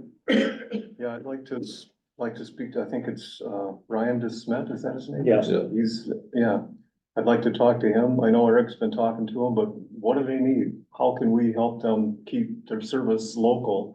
Cause if that service goes away, and Elbow Lake and North split their PSA, now instead of an ambulance there in 5 or 10 minutes, maybe it's 25 minutes. It's not a great thing. We don't wanna let that happen if we could help it. So then, Mr. Chair, if I can weigh in here a little bit, we have Jeff Backer on the Zoom event here. And Jeff, can you hear us? If we can get an update from you on what's happening down at St. Paul? That would be great. Yeah, hello, guys. I just stepping out of committee 1 second. Okay, can you guys hear me now? Yep. Good. Okay, so a couple of things here. Right now, today there is House File 3992. And what that does is I'm a co-author. The author is Representative Lissegard. And what that does is that puts $120 million out there for EMS, because as you gentlemen and everybody in that room, I would assume knows that our reimbursement rates are not up to par. 60 to 80% of our runs, depending on any given service, is Medicaid or Medicare, and we are getting 20 to 40 cents on a dollar. On a good day is 40%, but mostly it's that 20 to 30. So I did have a conversation with the speaker yesterday. There is appetite. There's appetite on helping EMS. She recognizes that it's a short-term and a long-term perspective. This money here would not be a long-term perspective. What it would do is it would help the ambulances that we are subsidizing through property tax, through fundraisers like what we do in Browns Valley and other means. So that's where we're at right now. We are also looking at other bills to help with retention, recruitment, and reimbursement right now, because those are the three challenges that we have. There are some individuals down here that would like to change the board makeup, how we deliver EMS. My concern right now is how does it help with the 3 R's: retention, recruitment, retention. And unfortunately, a new agency doesn't do that, in my opinion. So I'm not in favor of that right now. I'm more on let's put a bandage, let's control the bleed, because right now EMS is bleeding pretty bad in greater Minnesota. We have services, including Browns Valley, that don't have EMTs around, and so forth. We had that again last week, 4 of the days, because I'm in St. Paul. My twin brother was gone too. So that's where we're at right now. Any questions in regards with that? And I do have the bills up in about 3 to 5 minutes, so I will have to get back into committee. 3992 will be up in about 3 to 5 minutes. Any movement on essential positioning or services and stuff like that? It is part of the mix. One of the things is I, along with Senator Rasmussen, we serve on an EMS task force, and we have recommendations that we're supposed to come out by this coming August. That will most likely be a recommendation that the state looks at it. We are not going to see anything moved on this session, because first and second deadline is this Friday. Third deadline is next Wednesday, because then we're on the Easter break, starting at 5 p.m. on Wednesday. So essential services, it's in discussion, but we're not going to see anything happen this year. That's something, because one of the reasons that that's a long-term approach is when we start taking something and making it essential, just like law enforcement, then we have to talk about who has that jurisdiction. Is it city? Is it county? Which government unit? And that opens up lots, especially when you get into the metro area, where the metro area is mostly ran by hospital ran systems. So there's a lot to that discussion. Out in our neck of the woods, that's not as a complicated discussion, but in the metro, the suburban area, that becomes a much more complicated, where you have Mayo, you have North, you have Alina, you have other hospital organizations running the ambulance services, some fire, like in St. Paul, it's ran by fire. So that's why that's going to take a longer conversation, Bill. Okay. Thank you, sir. Thank you. Okay, I'm going to get back. I'll get back in committee, guys, so I can speak to this bill. Thank you. So I'm gonna, Take care. as Bye-bye. it's a time, gonna move forward. I guess I'm gonna really encourage Dwight and Bill, in this case, you're here, to get moving along on this, EMS advisory board. I think it's really important that we get the parties to the table and we move forward. And it's a huge challenge, but I think you guys are up to it and the other departments. And with that, I want to thank you. I got one question. Yep. Mr. Chair. Just so that, I wanna know from the board if, you know, we meet and all this, is the board, thoughts of the board that we should be helping EMS in Grant County? That's my, okay, So because if there's no flavor for it, then there's, you know, are we gonna support something if this committee comes and says this is what we think should be done? So Dwight's asked the question, Doyle, what would your answer be to Dwight's question? Oh, yeah, I support it. Right? Like you said, I remember from the last meeting or the meeting before is, you know, at that time the ask was 200,000. That's one thing. If it's 200 from each of the ambulance service and you get to 600, that's a completely different. You know, so is there a willingness to help? Yes. It's, what are we solving with money? That, and my position, and it has been, is I'm 100% for it, but I don't support a concept or an idea. I need to support a plan. And that's the work of the board. I think everybody agrees on the concept of, but we have to see the plan. Bill, With respect to time, you guys have said it all, and I do support it. so thank you. Yeah, And with this is- that, Steve and, That's something else we can talk about another time. yeah, Thank you very much for listening to me. We'll be in touch. Sounds good, you guys. I'll be right back. I gotta get rid of it. All right. Hello? Hi there, how are you? Good, how are you? Good. Little paper that didn't fit in the packet, I think. Okay.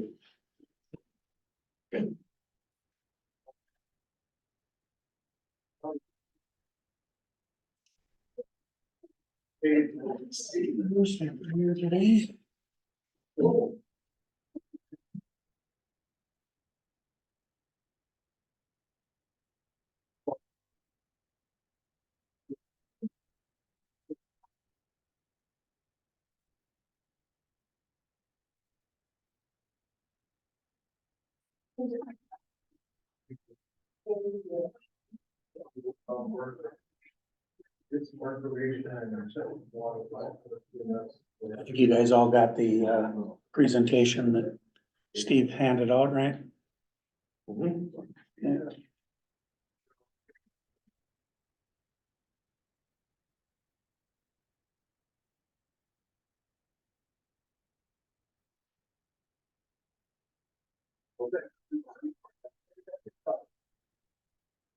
We got something in the board packet. There's Pope Douglas meeting info, and that's part of this, correct? Correct. Yep, I'm not sure if that whole paper one was in that originally. There was kind of just like a summary. So I don't know what actually ended up in the final packet. We got, oh, Yeah, yes, it should be similar. And then there was a PowerPoint, if you can bring that up, that I can focus on a couple topics if that works, but. I don't know if they can bring. No, we gotta bring it out We here. got it here. Yeah. Over there. Okay. And I'm not familiar with how that. well, there's a PowerPoint up, but that's a chat. Oh.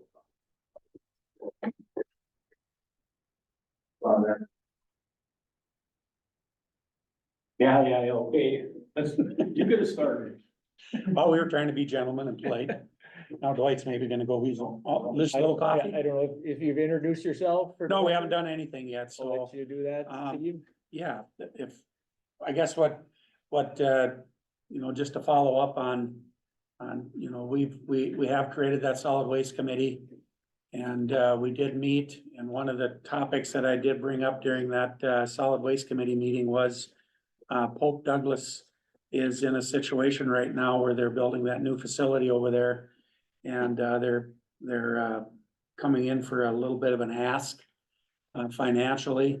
So this maybe isn't a whole lot different than what our EMS is experiencing, right? We've got always got things going on that trying to come up with solutions to and plans. So Steve requested to get on the agenda to talk about what they've got going on over in Pope Douglas.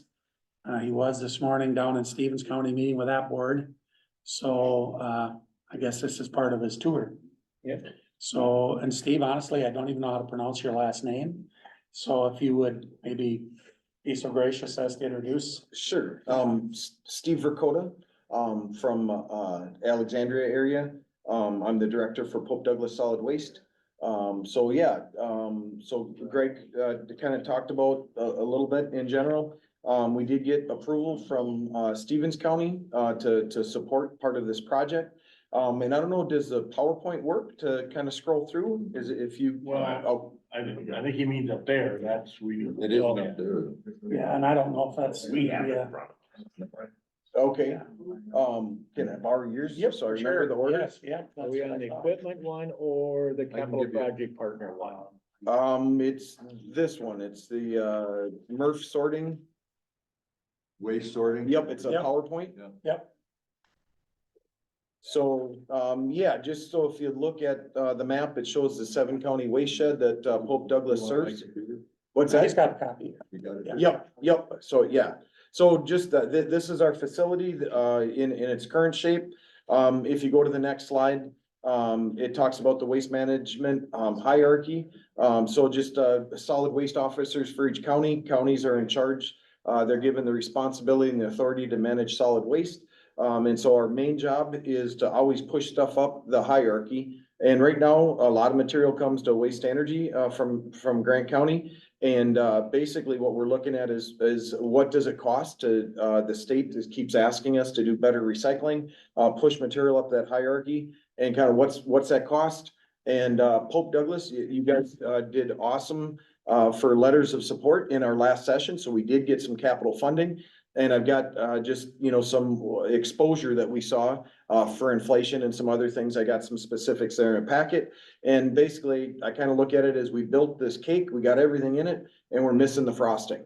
And unfortunately, that frosting is kind of, there's a lot of good stuff that goes with it. And if we don't put that on, I have kind of two plans. If I don't get some support, we go one direction. And, if I get some support, we're able to, maintain some cool deliverables for all the partners that bring material to our facility. The next picture is, the outside, just kind of a rendition of, what we're adding on. We're adding on some bale storage area and some tipping floor to be more efficient at taking materials. Let's see. So yeah, I just probably go through, there's a couple pictures of the new equipment that's getting laid out. So Pope Douglas has already put in about $9 million of our dollars, not including state match dollars, to basically build this building and to cover most of the equipment that you see in this. The original equipment was purchased in 2003 and is basically completely worn out, not doing what it's supposed to be doing. And so, we're replacing most of the equipment. The main thing that we're asking for is, 1.2 million from all of our partners that bring material to us, is this piece of equipment you see in the middle. That's called an optical sorter.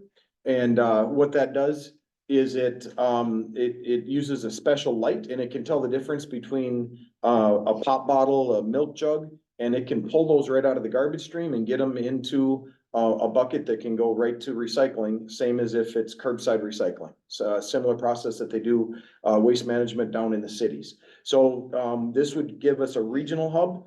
We will have limited capacity. The main thing that this equipment does is, its job is to, prepare fuel for the Waste Energy, but it also bumps recycling. Grant County sees about 3%. So for, 3% of every ton of garbage that comes in, we pull back out as recycling. We do that right now. It varies a little bit to 2.5%, 3%.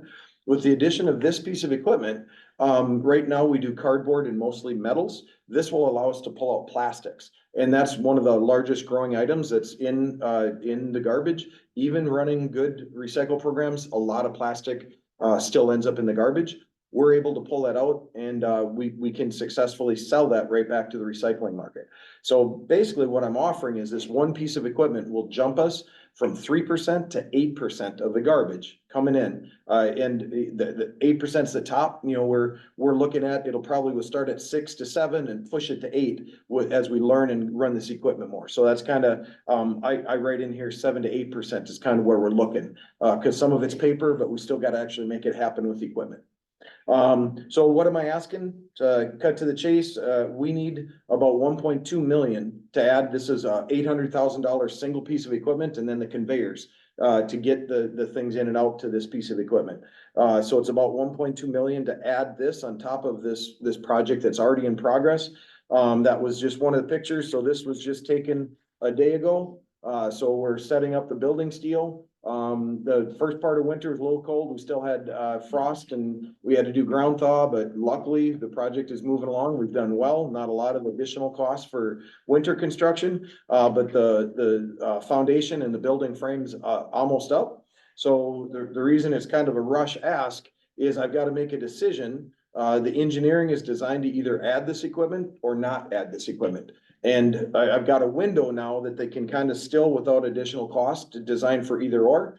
But once it's installed, without this equipment, to do it in 2 or 3 years will cost more than double because I got to rip equipment out and put it back in. So that's kind of the time sensitive of this. Also, one of the things that we were working with in solid waste planning in this area, Pope, Douglas, Grant, and Stevens is single sort material. So curbside stuff that in the cities, Stevens and Grant both have some single sort material at their drop sites.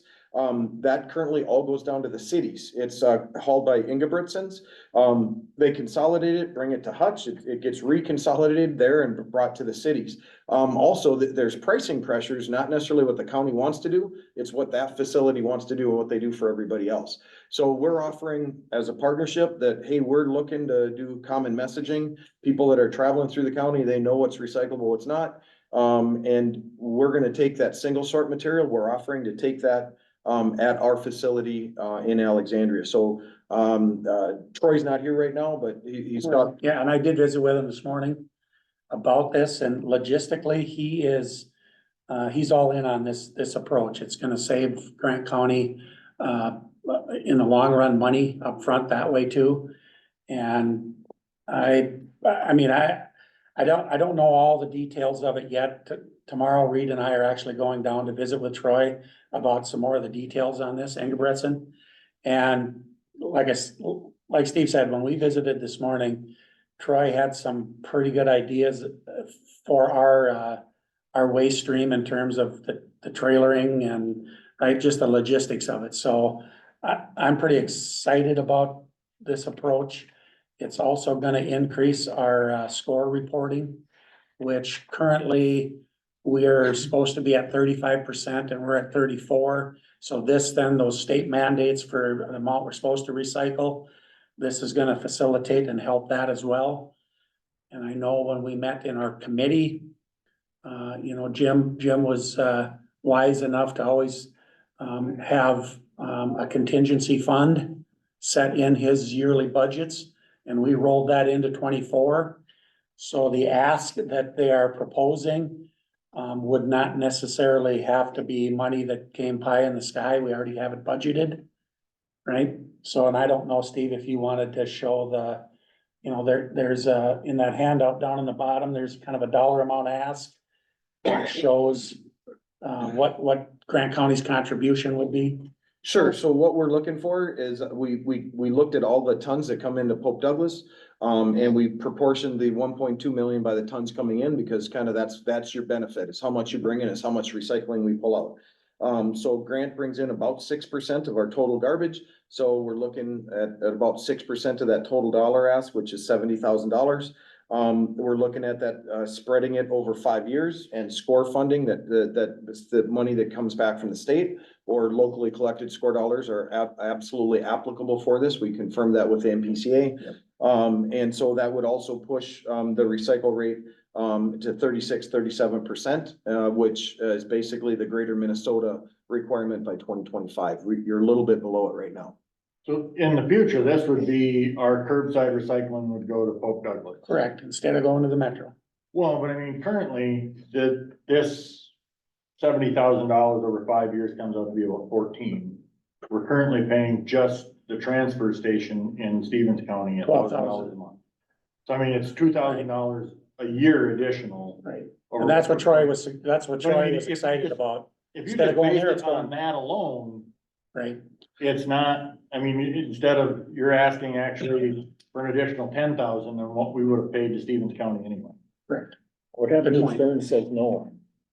So, yep, so let me cover Is that. it So, all in or all? no, so basically, if I deliver, so if, Representative Backer was just on, we do have an ask-in for the capital for a portion of this. So what they said is, if you can't get any dollars from your local partners, why should the state put more money in as well?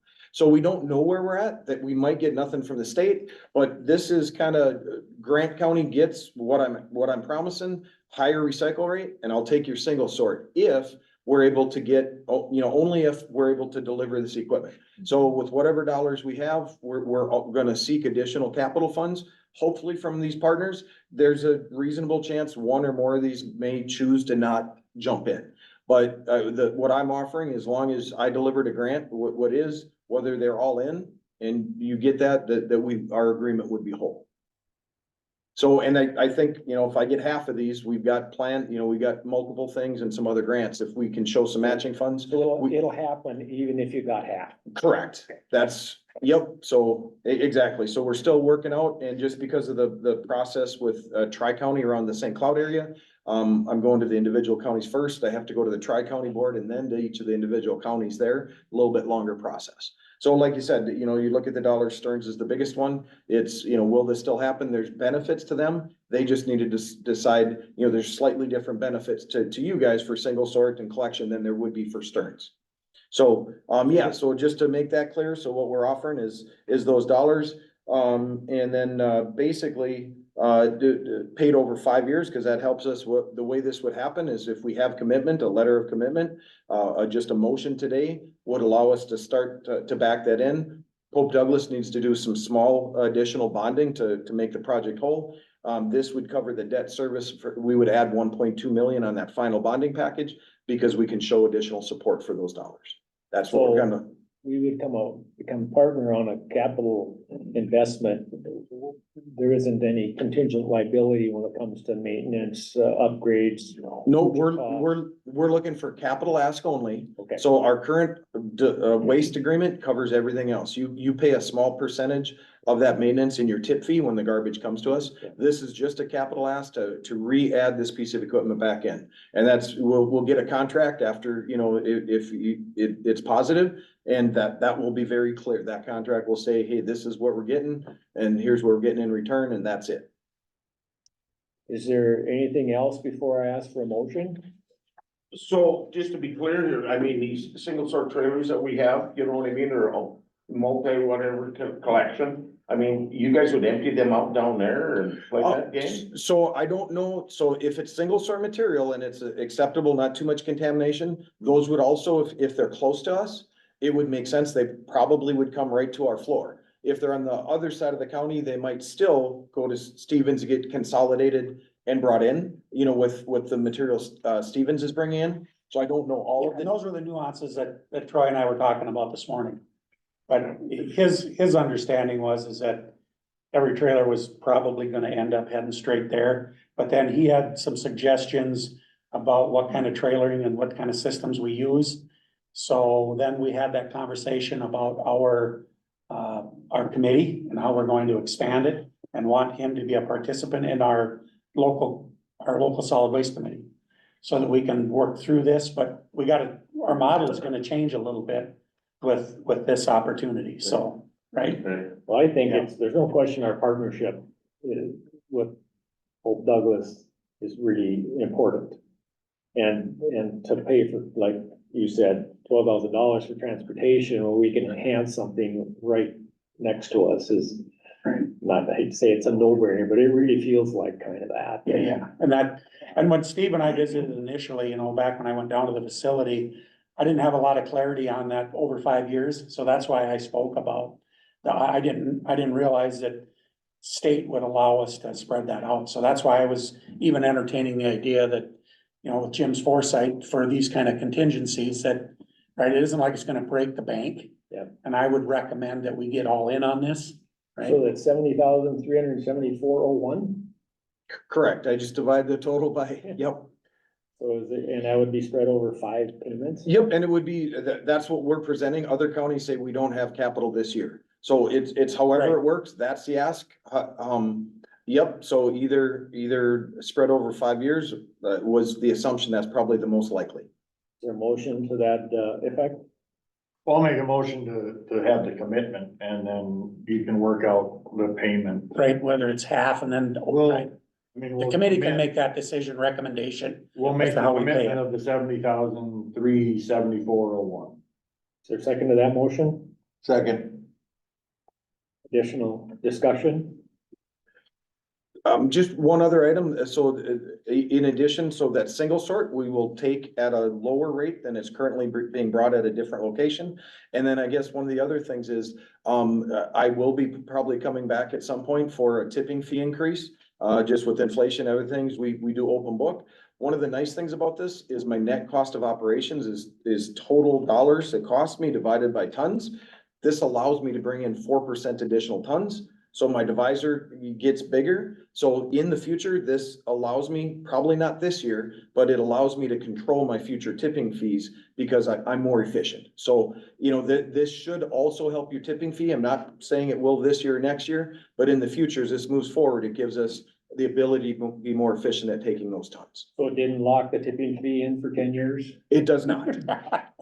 But the buy-ins for the counties, that both well done to state when you get commitment out here. Absolutely. It's just the nature of the beast, that when they see that, then you move up the list. Makes Bill's job, or Absolutely, and if you talk to Representative Backer, tell him this, there is a, We're all on board, yep, a bill there that, hey, all 7 counties actually put some money in the game. fill the hand. Yep.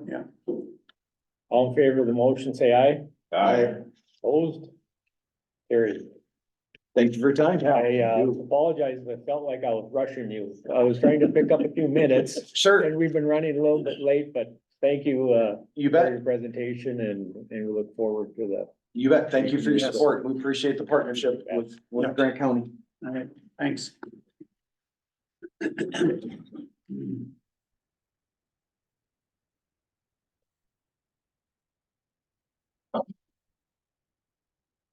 Well, Pat? You guys are out here. Yeah.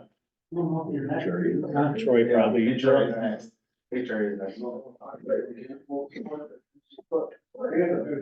Yeah, it's, Oh, yeah.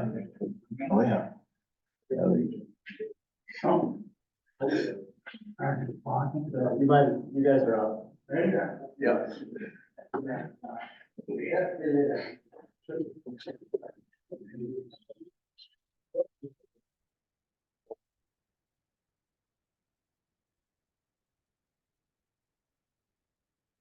Good morning. Morning. So who will wanna be doing speaking, maybe could come up here, if that would be. I think you can hear us from. We are recording, so we wanna be able to make sure we. That's yours?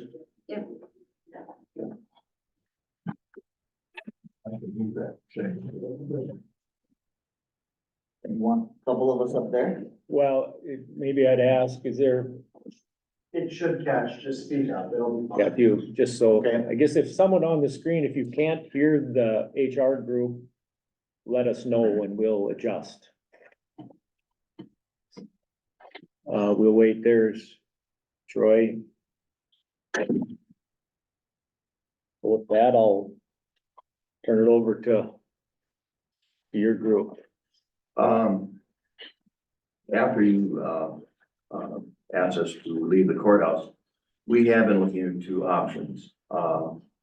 We have one, somewhat favorable option that's pending right now.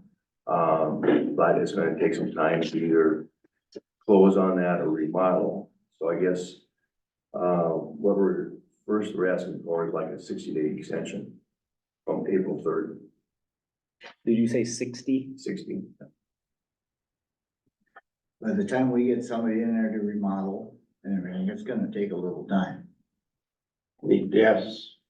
Yeah. I mean, we're just, Conference table. otherwise we're gonna be out on the street. Well, and the thing, we haven't closed yet, so this isn't final.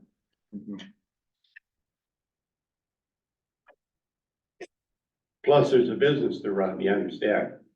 We're dealing with families, we're dealing with human beings, people, that can't slide either. And HUD. As well as the North Star Manor repair, yeah.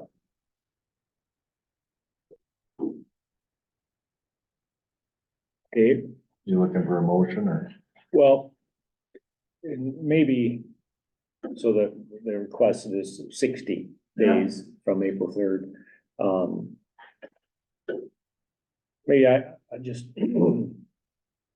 have a few questions, probably for Jim or the group would be, we talked about the timeline, and so I guess back on April 6th, you had informed Justin that your intent to retire sometime that year. You agree to that? No, I don't remember that. Okay, What, April 6th of this year? no, of 2022. And at that point, then you request the personnel committee to discuss the duties, well, whether HRA will be linked to the county or not. Right. Oh, no, You agree, 2022, yeah. you agree with that? Yeah.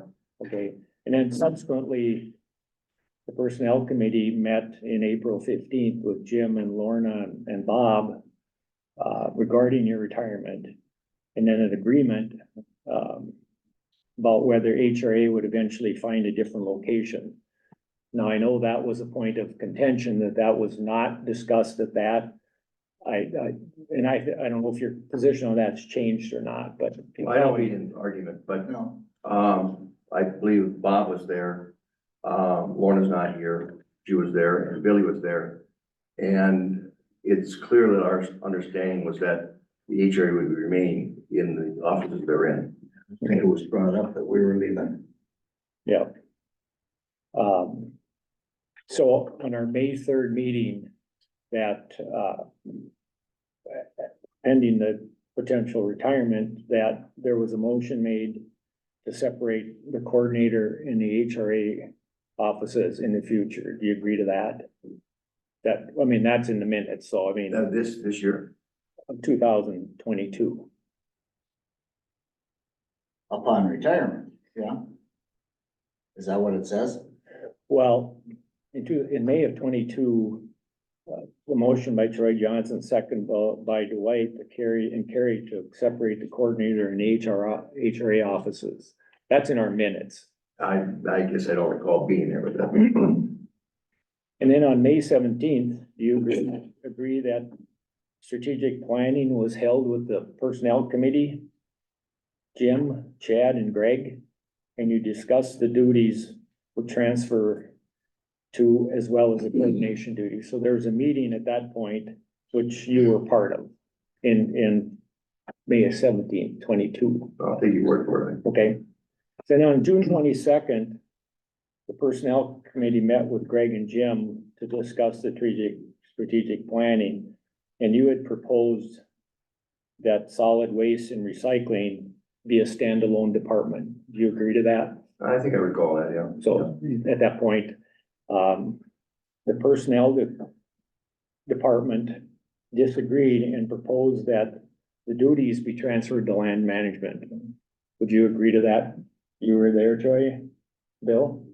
Say that again? That the personnel department disagreed about the standalone department and proposed the duties be transferred to land management. Yep. And it was discussed at that point that additional staff member would be added to land management to take on these duties. That was on June 22nd. And then there were some meetings between Greg and Jim that took place July and August. Personnel committee met again August 16th. And on September 6th, the personnel committee talked about the duties and the recommendation to combine solid waste with the Office of Land Management again. So I guess the reason I want to mention this is that on April sixth, you communicated with Justin with your intent to retire sometime that year. Not necessarily that year, but in the future. Okay, And that was based on, I think, one of the things of your planning that you want succession planning to take place in the county. And that was the reason for me to do that. so the report from that personnel committee where it says that you informed Justin that you will be retiring sometime this year, you just don't agree with that? I don't recall that, no. Okay, and the reason I bring it up is that then from September 6th, from, unless I missed the meeting, which I did miss one, then there is really no official communication until December 19th of 2023 that related to your retirement. Would you agree to that? Yeah, I guess so, yeah. Because that's in the minutes. That's when you informed us at our December 19th meeting. Mr. Chairman, can I interrupt here? Sure. You're talking about the past, we're talking about the future. Right. We don't care about the past. We'd be out of there tomorrow if we could, but we physically can't. That's the problem. Yeah. Whatever happened in the past is gone. You've already decided the HRA is moving out of the courthouse. That's been decided. So there's nothing to talk about except the future. Yeah. In my way of thinking, and like I said, we'd be out of there, we'd have been out of there yesterday, but it's not possible.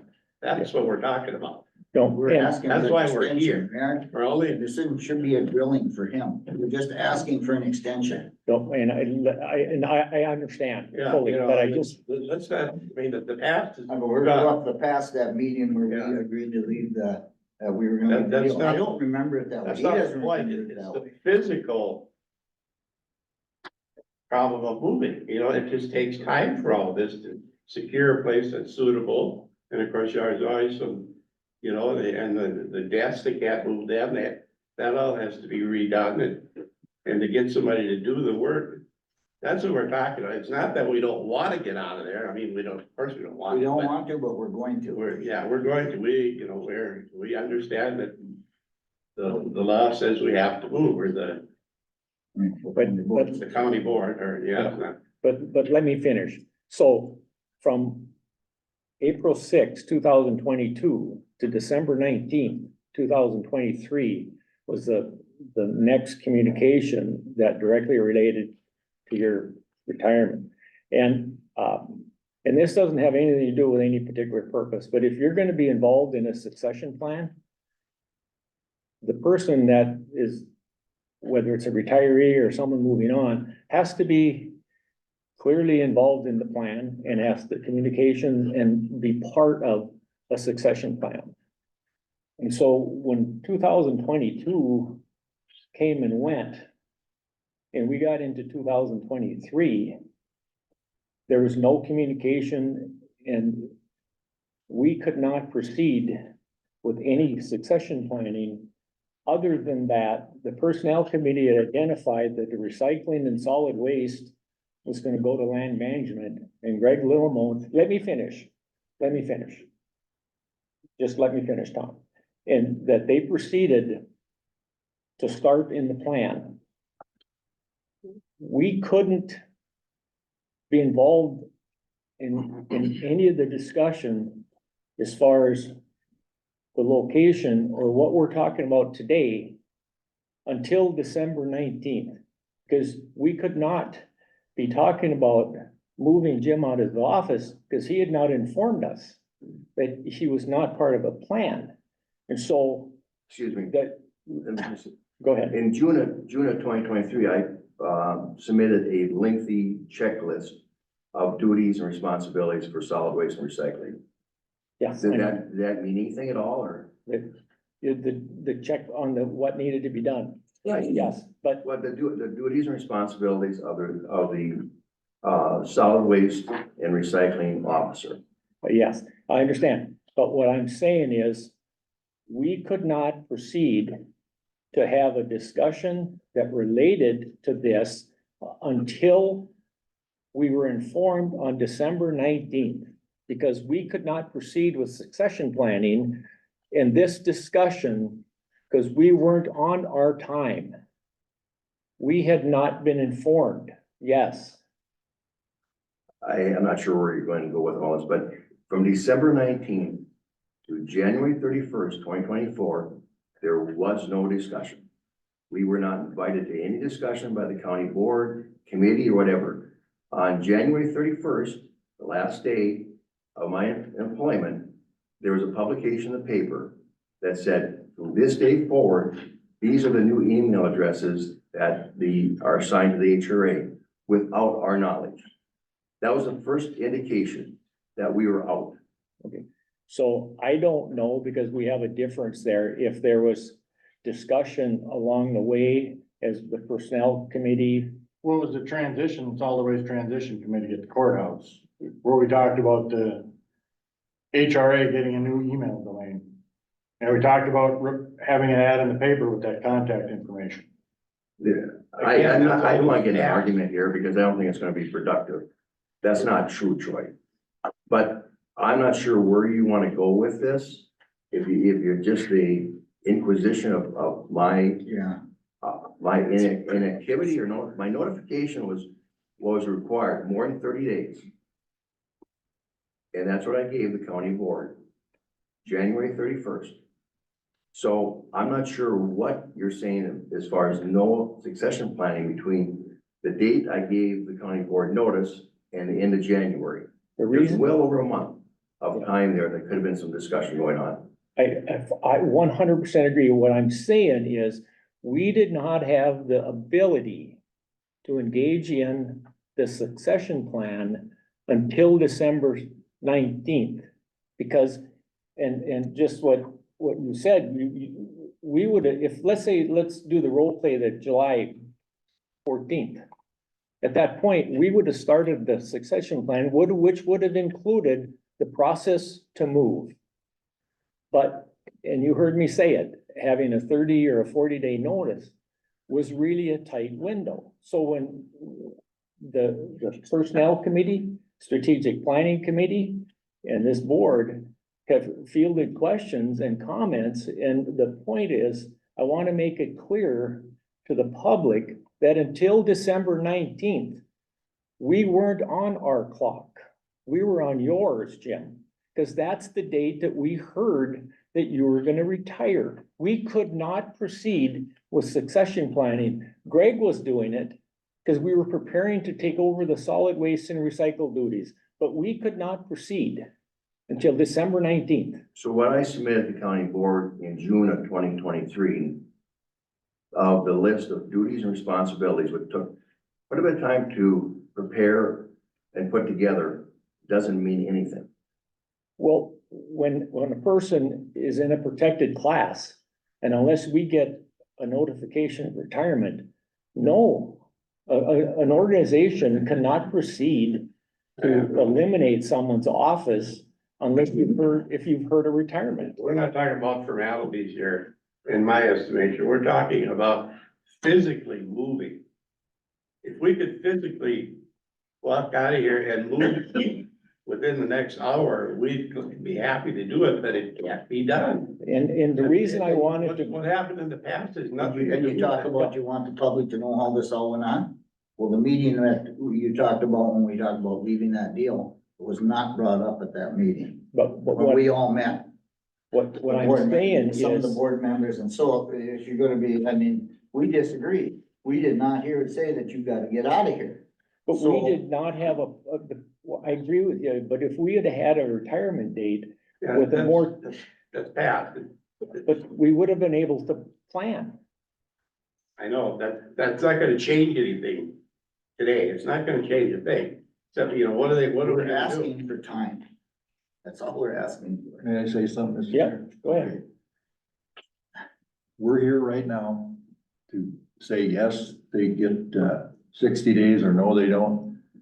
And nothing else matters. It does not matter. No. What all happened in the past, it doesn't matter. Not anymore, because they're moving and they want to move on.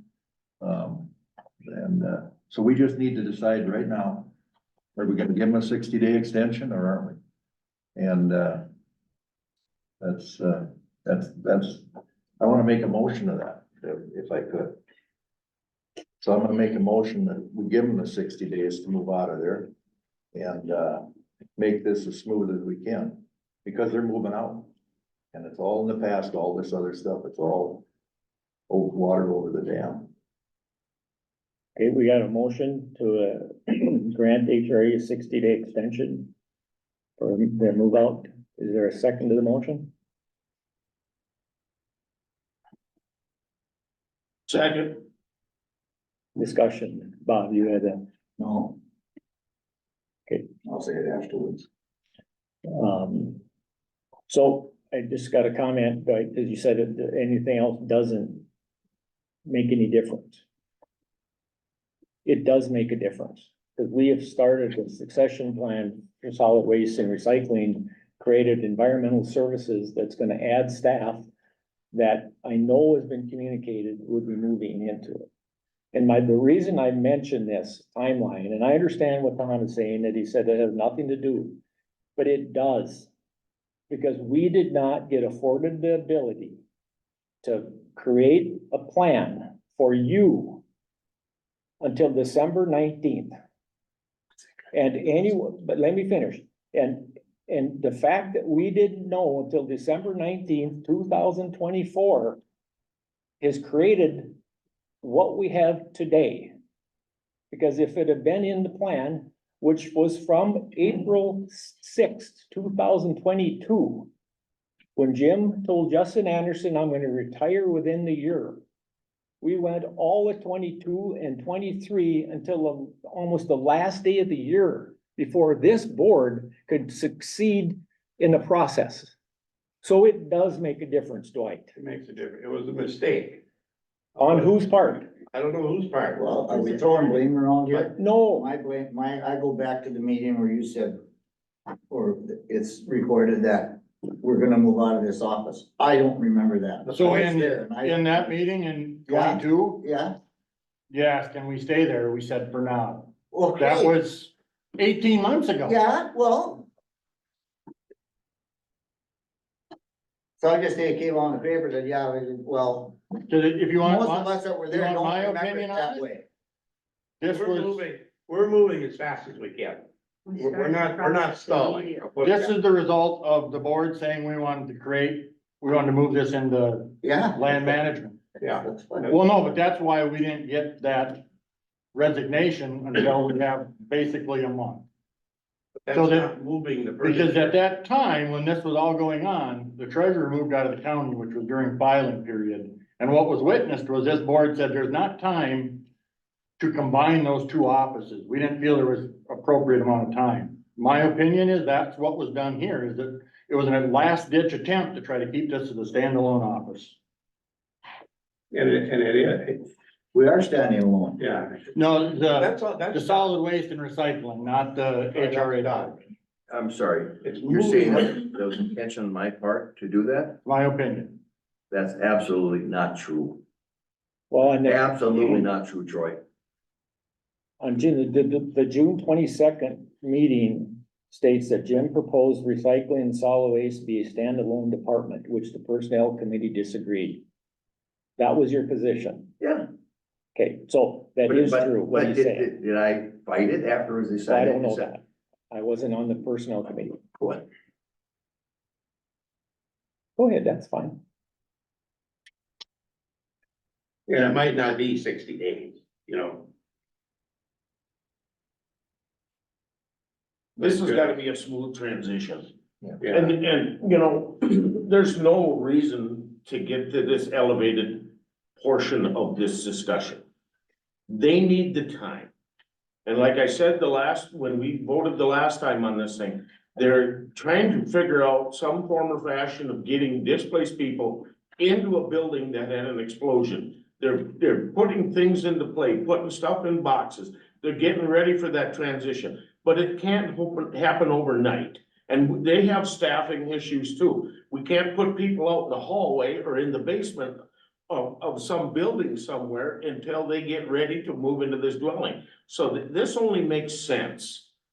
And it's really, you know, in my opinion, it's how we serve the people of Grant County, all the people of Grant County, whether you be, you know, the highway department, or whether you live in Elbow Lake, or you live in Barrett, or whatever. These guys do one hell of a job to be able to serve the public to the degree, in my opinion, that we gotta keep them whole.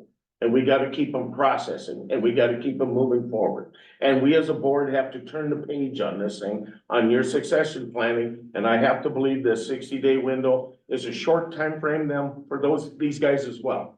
So it should be granted. Let them make the transition so we can turn the page. So let's make sure we understand. From April 6th, 18 months until we officially got notified of on December 19th, 2024, on your official retirement.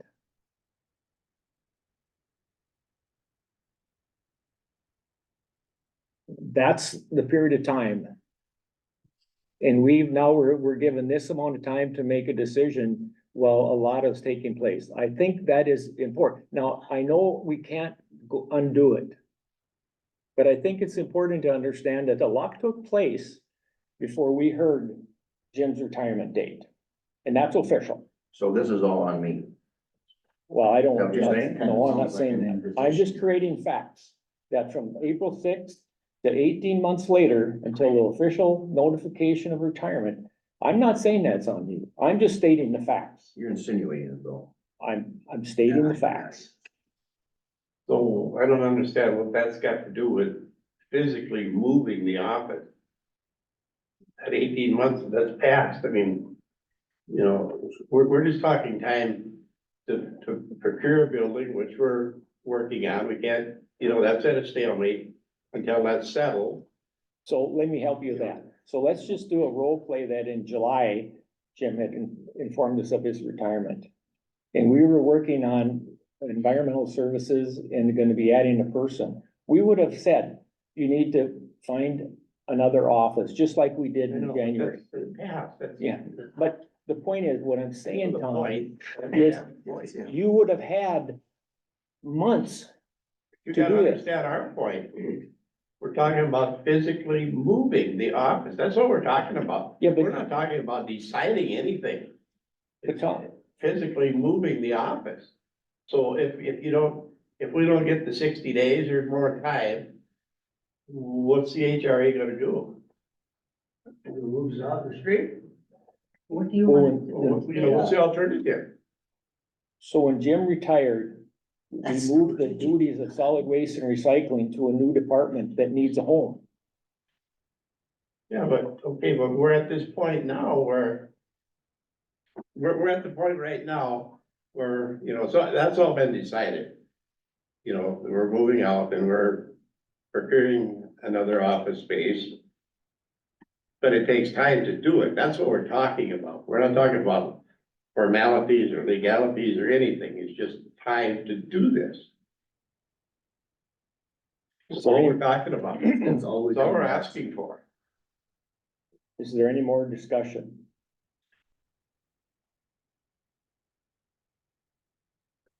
I'll do a roll call vote. If you're in favor of the 60-day extension, say yes. If you're opposed to the 60-day extension, say no. Commissioner LaValle, Yes.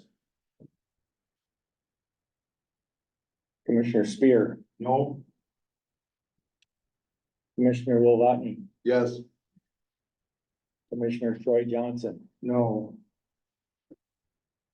Commissioner Ken Johnson, no. The motion fails. that's what we're gonna do. Is the sheriff gonna come and move us? What's that? Are you gonna have the sheriff come and move us? Cause we can't get out of there. I mean, you can bet the Up rest to you to decide. here about it.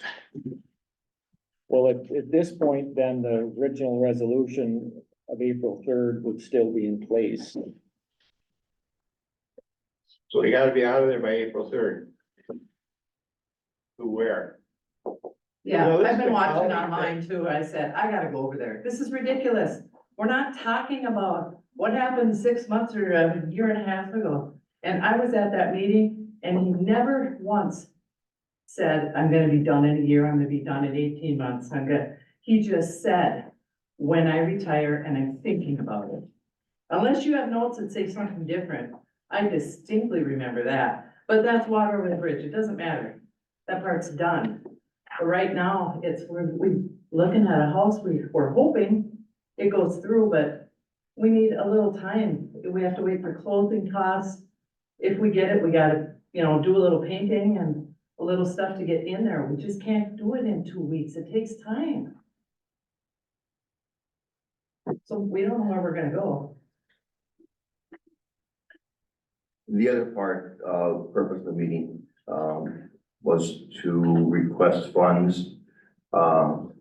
This is gonna cost the HRA, a little over $200,000, for acquisition and remodeling. And I guess, on behalf of the HRA, we would request those funds from the county,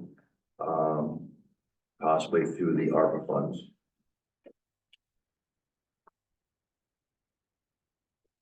So, I guess I can't address the 200, but I can address that. And you gotta help me here, Chad, but generally, all the ARPA fund at this point, I mean, we had the housing discussion, assuming that commences to take place, all the ARPA funds are committed. So I'm gonna stand corrected. Let's, help me out, or you don't have that spreadsheet, do you? Or do we know how many are available? 200, and I think it's like between 230 and 250,000. Okay, I don't have, no, if I would have known. so I don't know unless we do some research, I don't know if we're able to. I got something I could say there. If, Go ahead. this is my thoughts, if there's extra money there, which I think there probably is, then I would suggest to HRA to fill out an application and ask for your ask. And then that'll go to Chad, and then we can check that out, and then we can make a determination on it. That's what I would say. Because I don't know exactly what it is, but I've heard there's some. The thing is, our potential closing is coming up soon. And what is that ask, Jim? How much money? 200? 200. Do you have the 200 we could reimburse, or do you need it for the closing? We're asking for it to be in whole to the. Prior to the,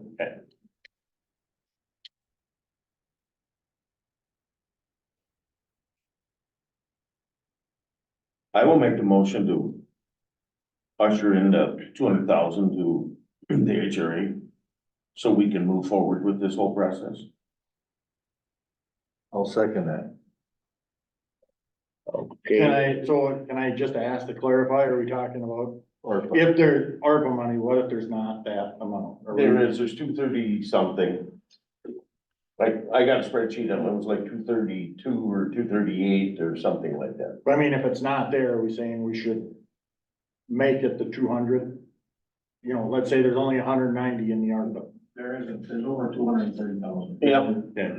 Well, I mean, just so we can certainly meet again before that if we needed to, but just so we know. In the essence of time, these are guys are on, this is crunch time for those guys.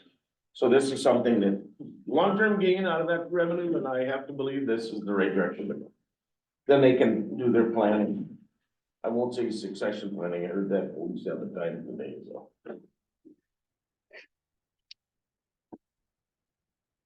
so I have this spreadsheet, I think it was yours dated February 24th, and that I'm trying to follow it through. It showed 253,991. That, now, do you know if that included some of the unrequested township community partnership dollars or any of the unrequested city? It's remaining. Okay.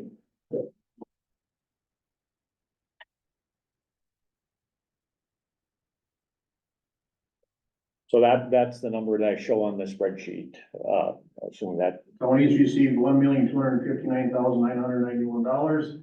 You've dedicated $1,006,000, which includes the $75,000 to Tipsna.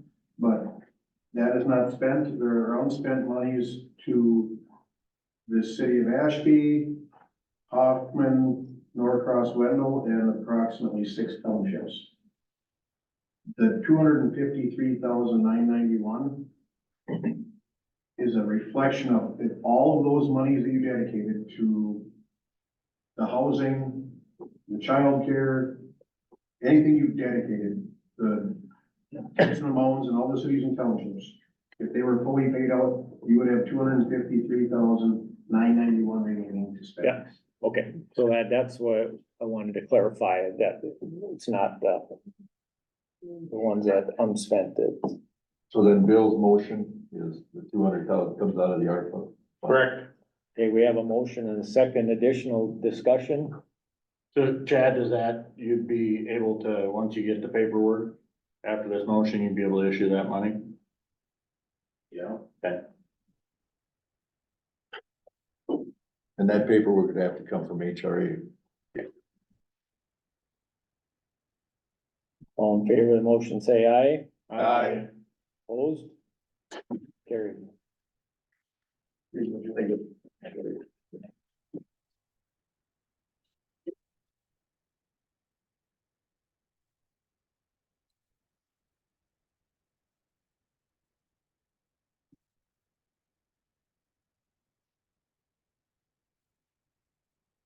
Thank you, guys. Yeah. Yep, we do. I apologize, I forgot to give this to Chad, so you guys can see it ahead of time, nothing huge. Just a list of the stuff that I'm on auction. Pretty simple. Oh, this is all prime stuff. Well, then buy it up. So the Jeep, I thought we were moving that to the court. We have two of them. Oh, we have two. Yep, we already moved the one Jeep to the courthouse. Never mind. Yep, so the expedition is the. Yeah. Auditors. Yep, so I just need your guys' permission, to go ahead and sell this county property. And if anybody else has anything in the county that wants sold, let me know. What's the Bosch heavy duty scanning tool? What is that? It's one of the computers that you plug into the truck to scan codes. You have to go online to bid, Bill. You can't just buy it. When are you gonna do it? I'll take pictures this week and hopefully next week or the week after I'll have it online. So it'll be through, govdeals.com again, like we have did in the past 3-4 years. So. There a motion to sell 8 listed items, Second. discussion? All in favor, say aye. Aye. Opposed? And I have one more thing. I have been getting bids for new plow trucks. And we should go ahead and order one shortly to get it in the 2025 budget season. So we can get it here. They're out still quite a few months, so Is it, no money down. just- no, but is it roughly what we expected? I think from the last one we ordered 2 years ago, it has went up, I think it's about $40,000. So between truck price and plowing equipment. 12%, like.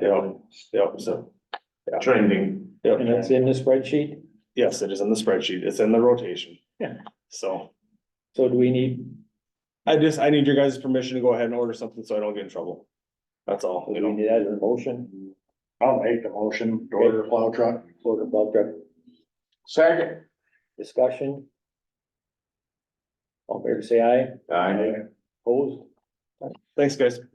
Thank you, Todd.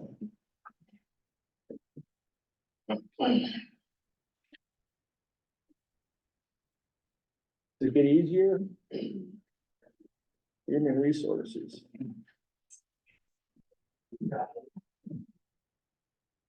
Right. You wanna wait for Dwight, oh, then.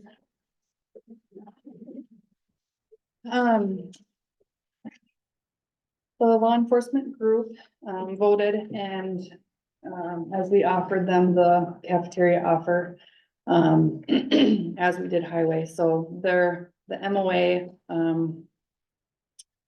mirrors the highway department's, agreement. So what changes for the sheriff's office, because they were already on the new rates, the one thing that we didn't allow at that time was, the cafeteria plan stayed the same, and then they wouldn't be allowed to change, plans.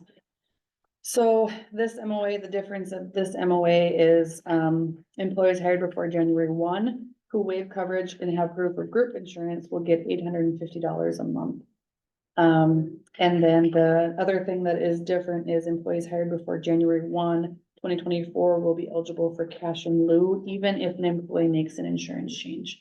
So those are the two things that the sheriff's office currently doesn't have. And Standardizes it. so this will be the same as highways. And then,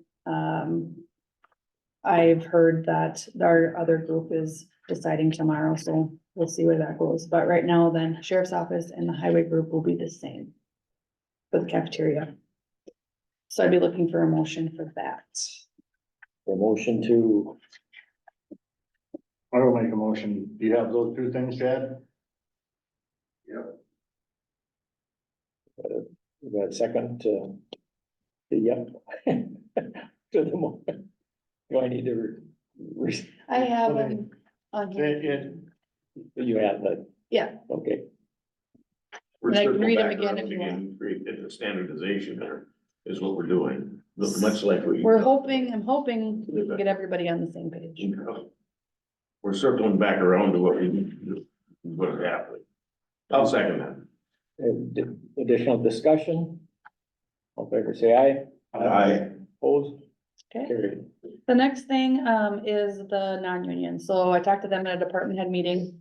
They follow everything. The only one thing that, they currently do not have is that an employee hired before January 1, 2024 would be eligible for cash in lieu, even if an employee makes an insurance change. So they wanted me to bring that forth to the board, for approval that they'd have that option as well. Everything else they currently have for this. So it'd be just a motion to allow them, the employee hired before January 1, to be eligible for cash in lieu, even if an employee makes an insurance change. So. Second, Second. discussion? All in favor, say aye. Aye. Opposed? Carried. Okay, thank you. That's all I got. Thank you. It's easier. How's Ron? Good. How's the board? Hanging in there. Wait, Tony. I know it. Brad?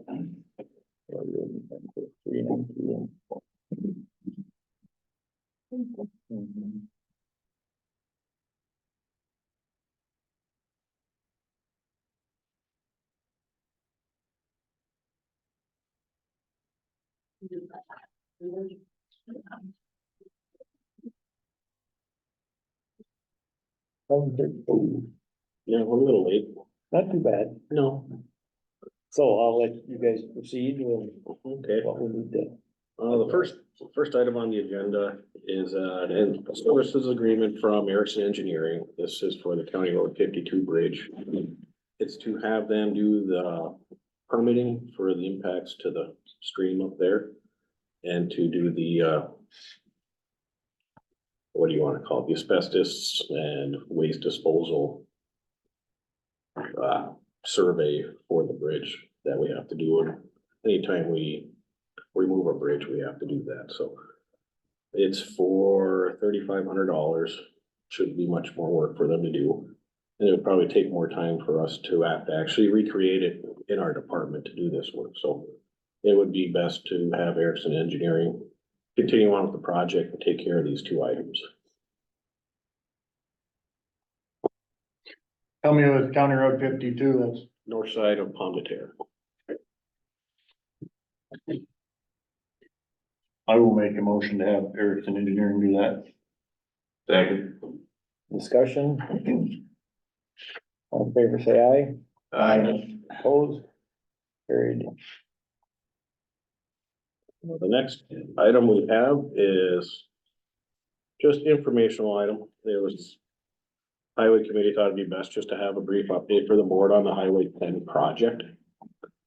Currently, we're obviously in, winter suspension. We are hopefully gonna get started again in beginning of May.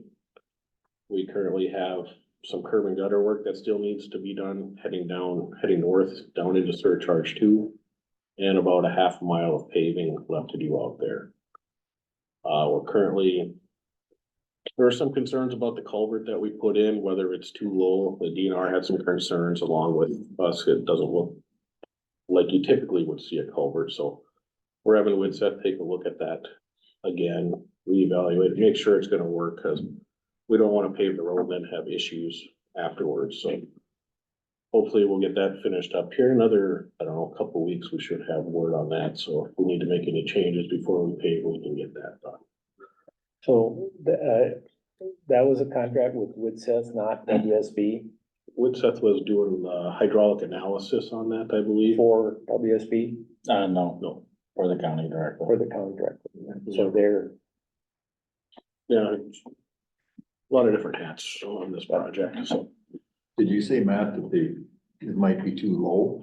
Well, the DNR had some concerns that they thought it was too low, so they reached out to me and I looked at it. It does look low compared to what you would normally see for a culvert, but I guess in the past that culvert's pretty much always been underwater. I guess I had to dig down to find it, so we'll have them take a look at it and make sure it's gonna be okay and we don't get any freezing or overtopping of the road, which is what we don't want, so. We might as well get that evaluation done before we get any paving done on the project. A lot of times the state used to put them in, you know, in more of a leveling culvert, just so the beavers wouldn't build into them, you know what I mean? Yeah. When you got them up where they can stack stuff into them, you know what I mean, then. So this way is gonna be down in the water some, when the water does come back, if it comes back. Yeah, I think currently there's like maybe 6 inches of clearance between the water and the top of the Yeah. culvert, so. The only concern I would have would be freezing and once the cattails come back in.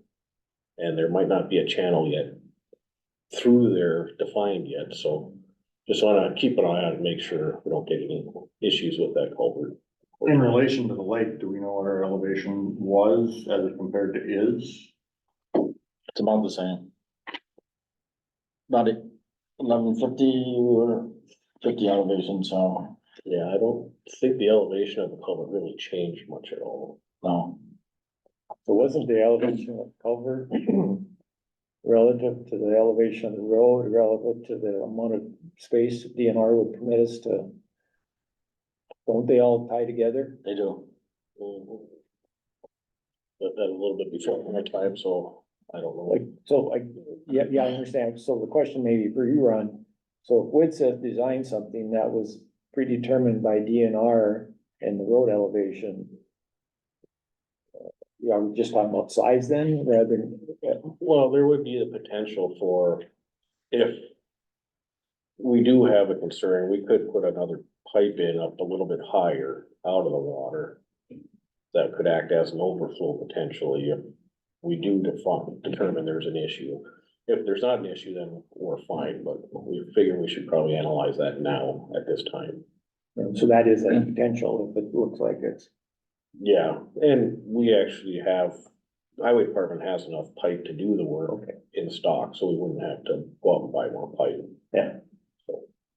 Okay, So with the amendment to the DNR permit, they actually made us drop it another foot from our request.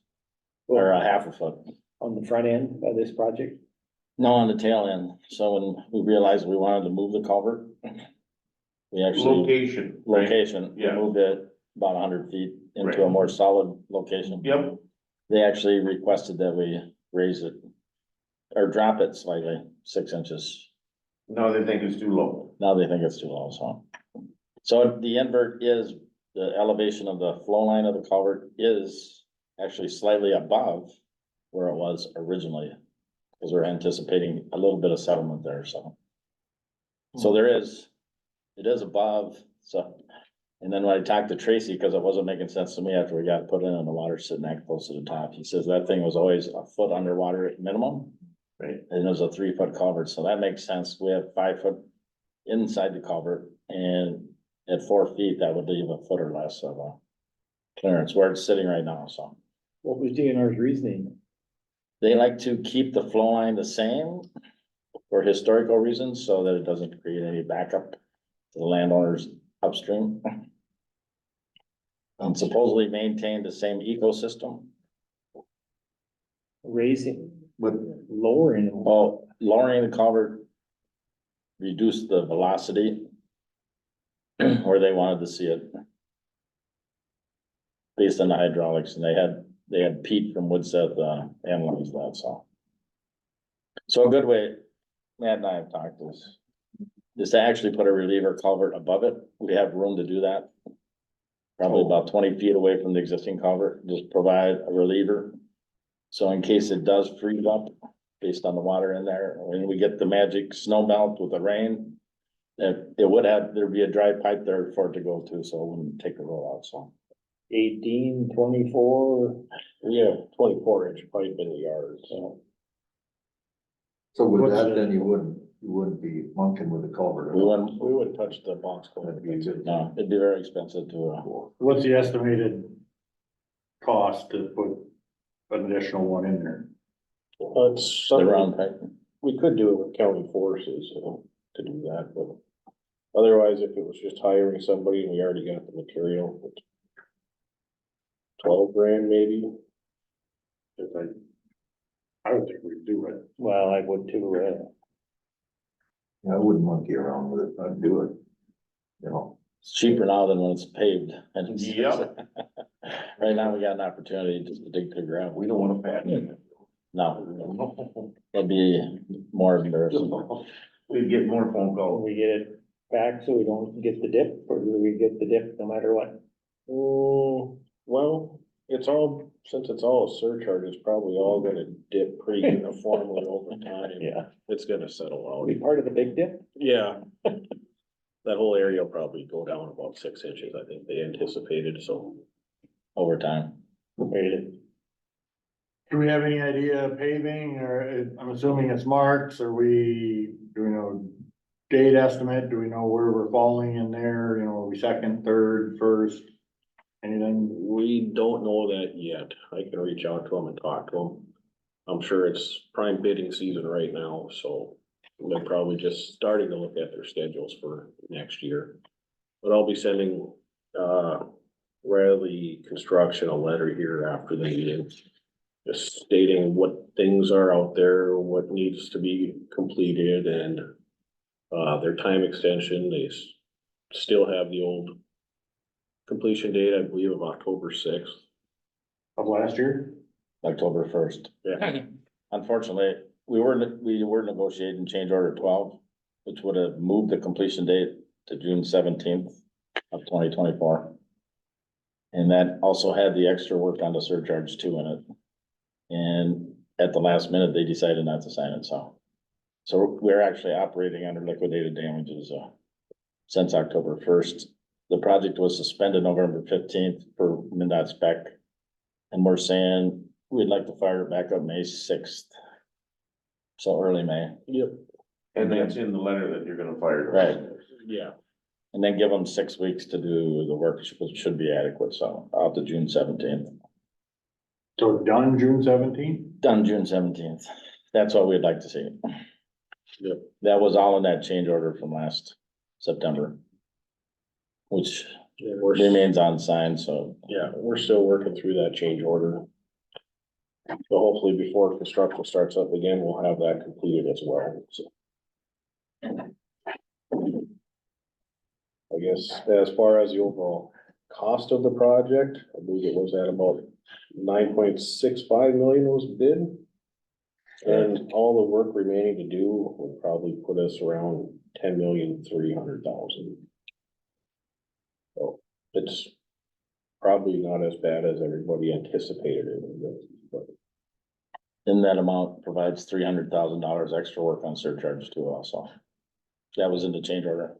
That's about the amount for, yeah, 7 miles of road. and that Ron, I'm gonna pay, I'm sure. top of the county. With a wink. We haven't had that discussion. If you guys have any questions about it, we'd be happy to answer anything. If I could add so despite the fact that there's been a tough time ago here working with the contractor and getting the projects actually progressed very well, what's done is done very well. And it's actually looks very good. I would say that the turf is growing nicely, the shoulder's on and the pavement. We got a few punch list items to take care of also in random areas. But overall, I think it's looking good. And the half mile that we left unpaved, there's no deformation or it's held up well, so that was the right choice to do that. Cause like I said, once you get the pavement on, that gets expensive and patches don't look good, so.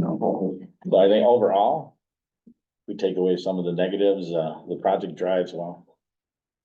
I think. That's a nice road. All right, well, I think that's fine. I let you guys go to lunch. appreciate your input. We got one more item that we kicked to the bottom. Did you have any more for us, Ron? No. Okay, thank you. We'd said part of the packet was the guidelines for requested resolution proclamations. And everyone get a chance to look at that. I don't know that I need to read it. Or not, I would entertain a motion for resolution number 24-0301. Mr. Chair, I'll make that motion. Second. We'll go, second. Go ahead.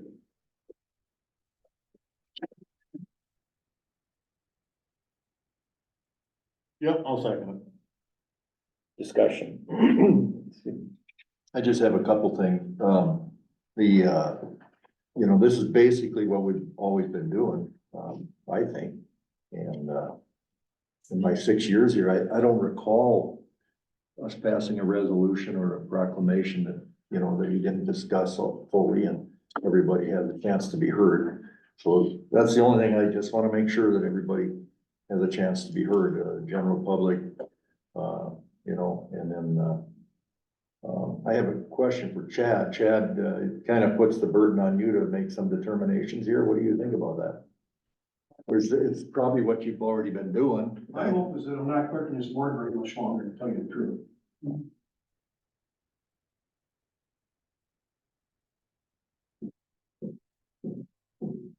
Well, to tell you the truth, there's proclamations and resolutions and all kinds of stuff, and it says will not be issued for, what's laid out here. But then in the end, the administration of the guidelines, this policy, or the administration of this policy does not prevent anyone from being heard. So anyone may be heard by the county board through contacting a board member or appearing before the board at a meeting. And just to touch on this a little bit, this is something that come out of AMC. And there's counties across the state that are doing this, I think, to make some type of it gives us latitude, let alone it gives us guidance. And I read through it and I didn't reach out to any of those guys down there, but I know Ryan very well. So, and he wouldn't steer you astray, so that's why I'm on board with it. I think what it does, like back to Dwight's comment, it doesn't prevent anyone from being heard.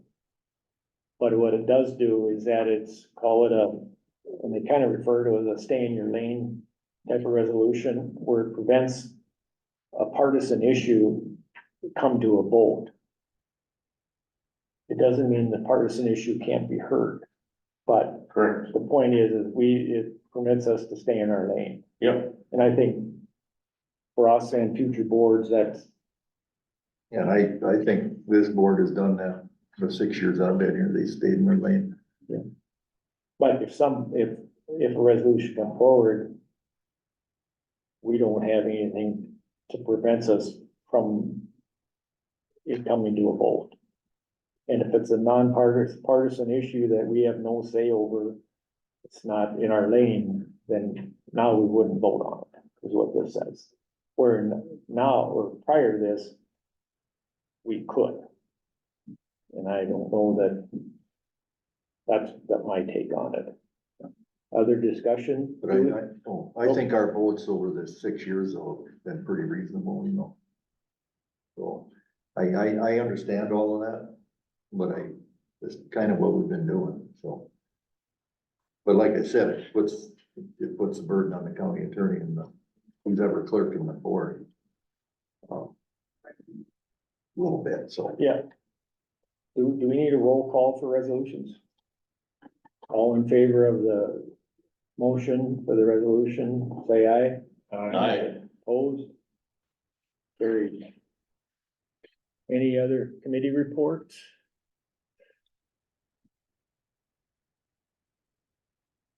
Well, Rep. Backer laid it out very well. Just on some of the traction down at the state. And, I let you know, Mr. Chair, I guess we didn't add it to the agenda, but this is some of the committee stuff that I'm working on through general government and things like that, so it kind of fell in that arena. And I think was good discussions today. With Mark showing up and giving us, the rendition of Ashby ambulance and all their structured and things like that, so between the two, I think it's good food for thought for us to start doing some homework and legwork and figure out what we need to be doing.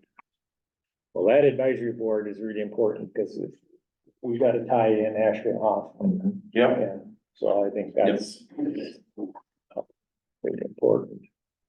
Anything else?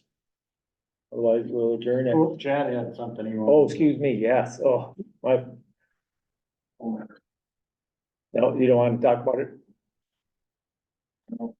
Then we'll adjourn at 12:07.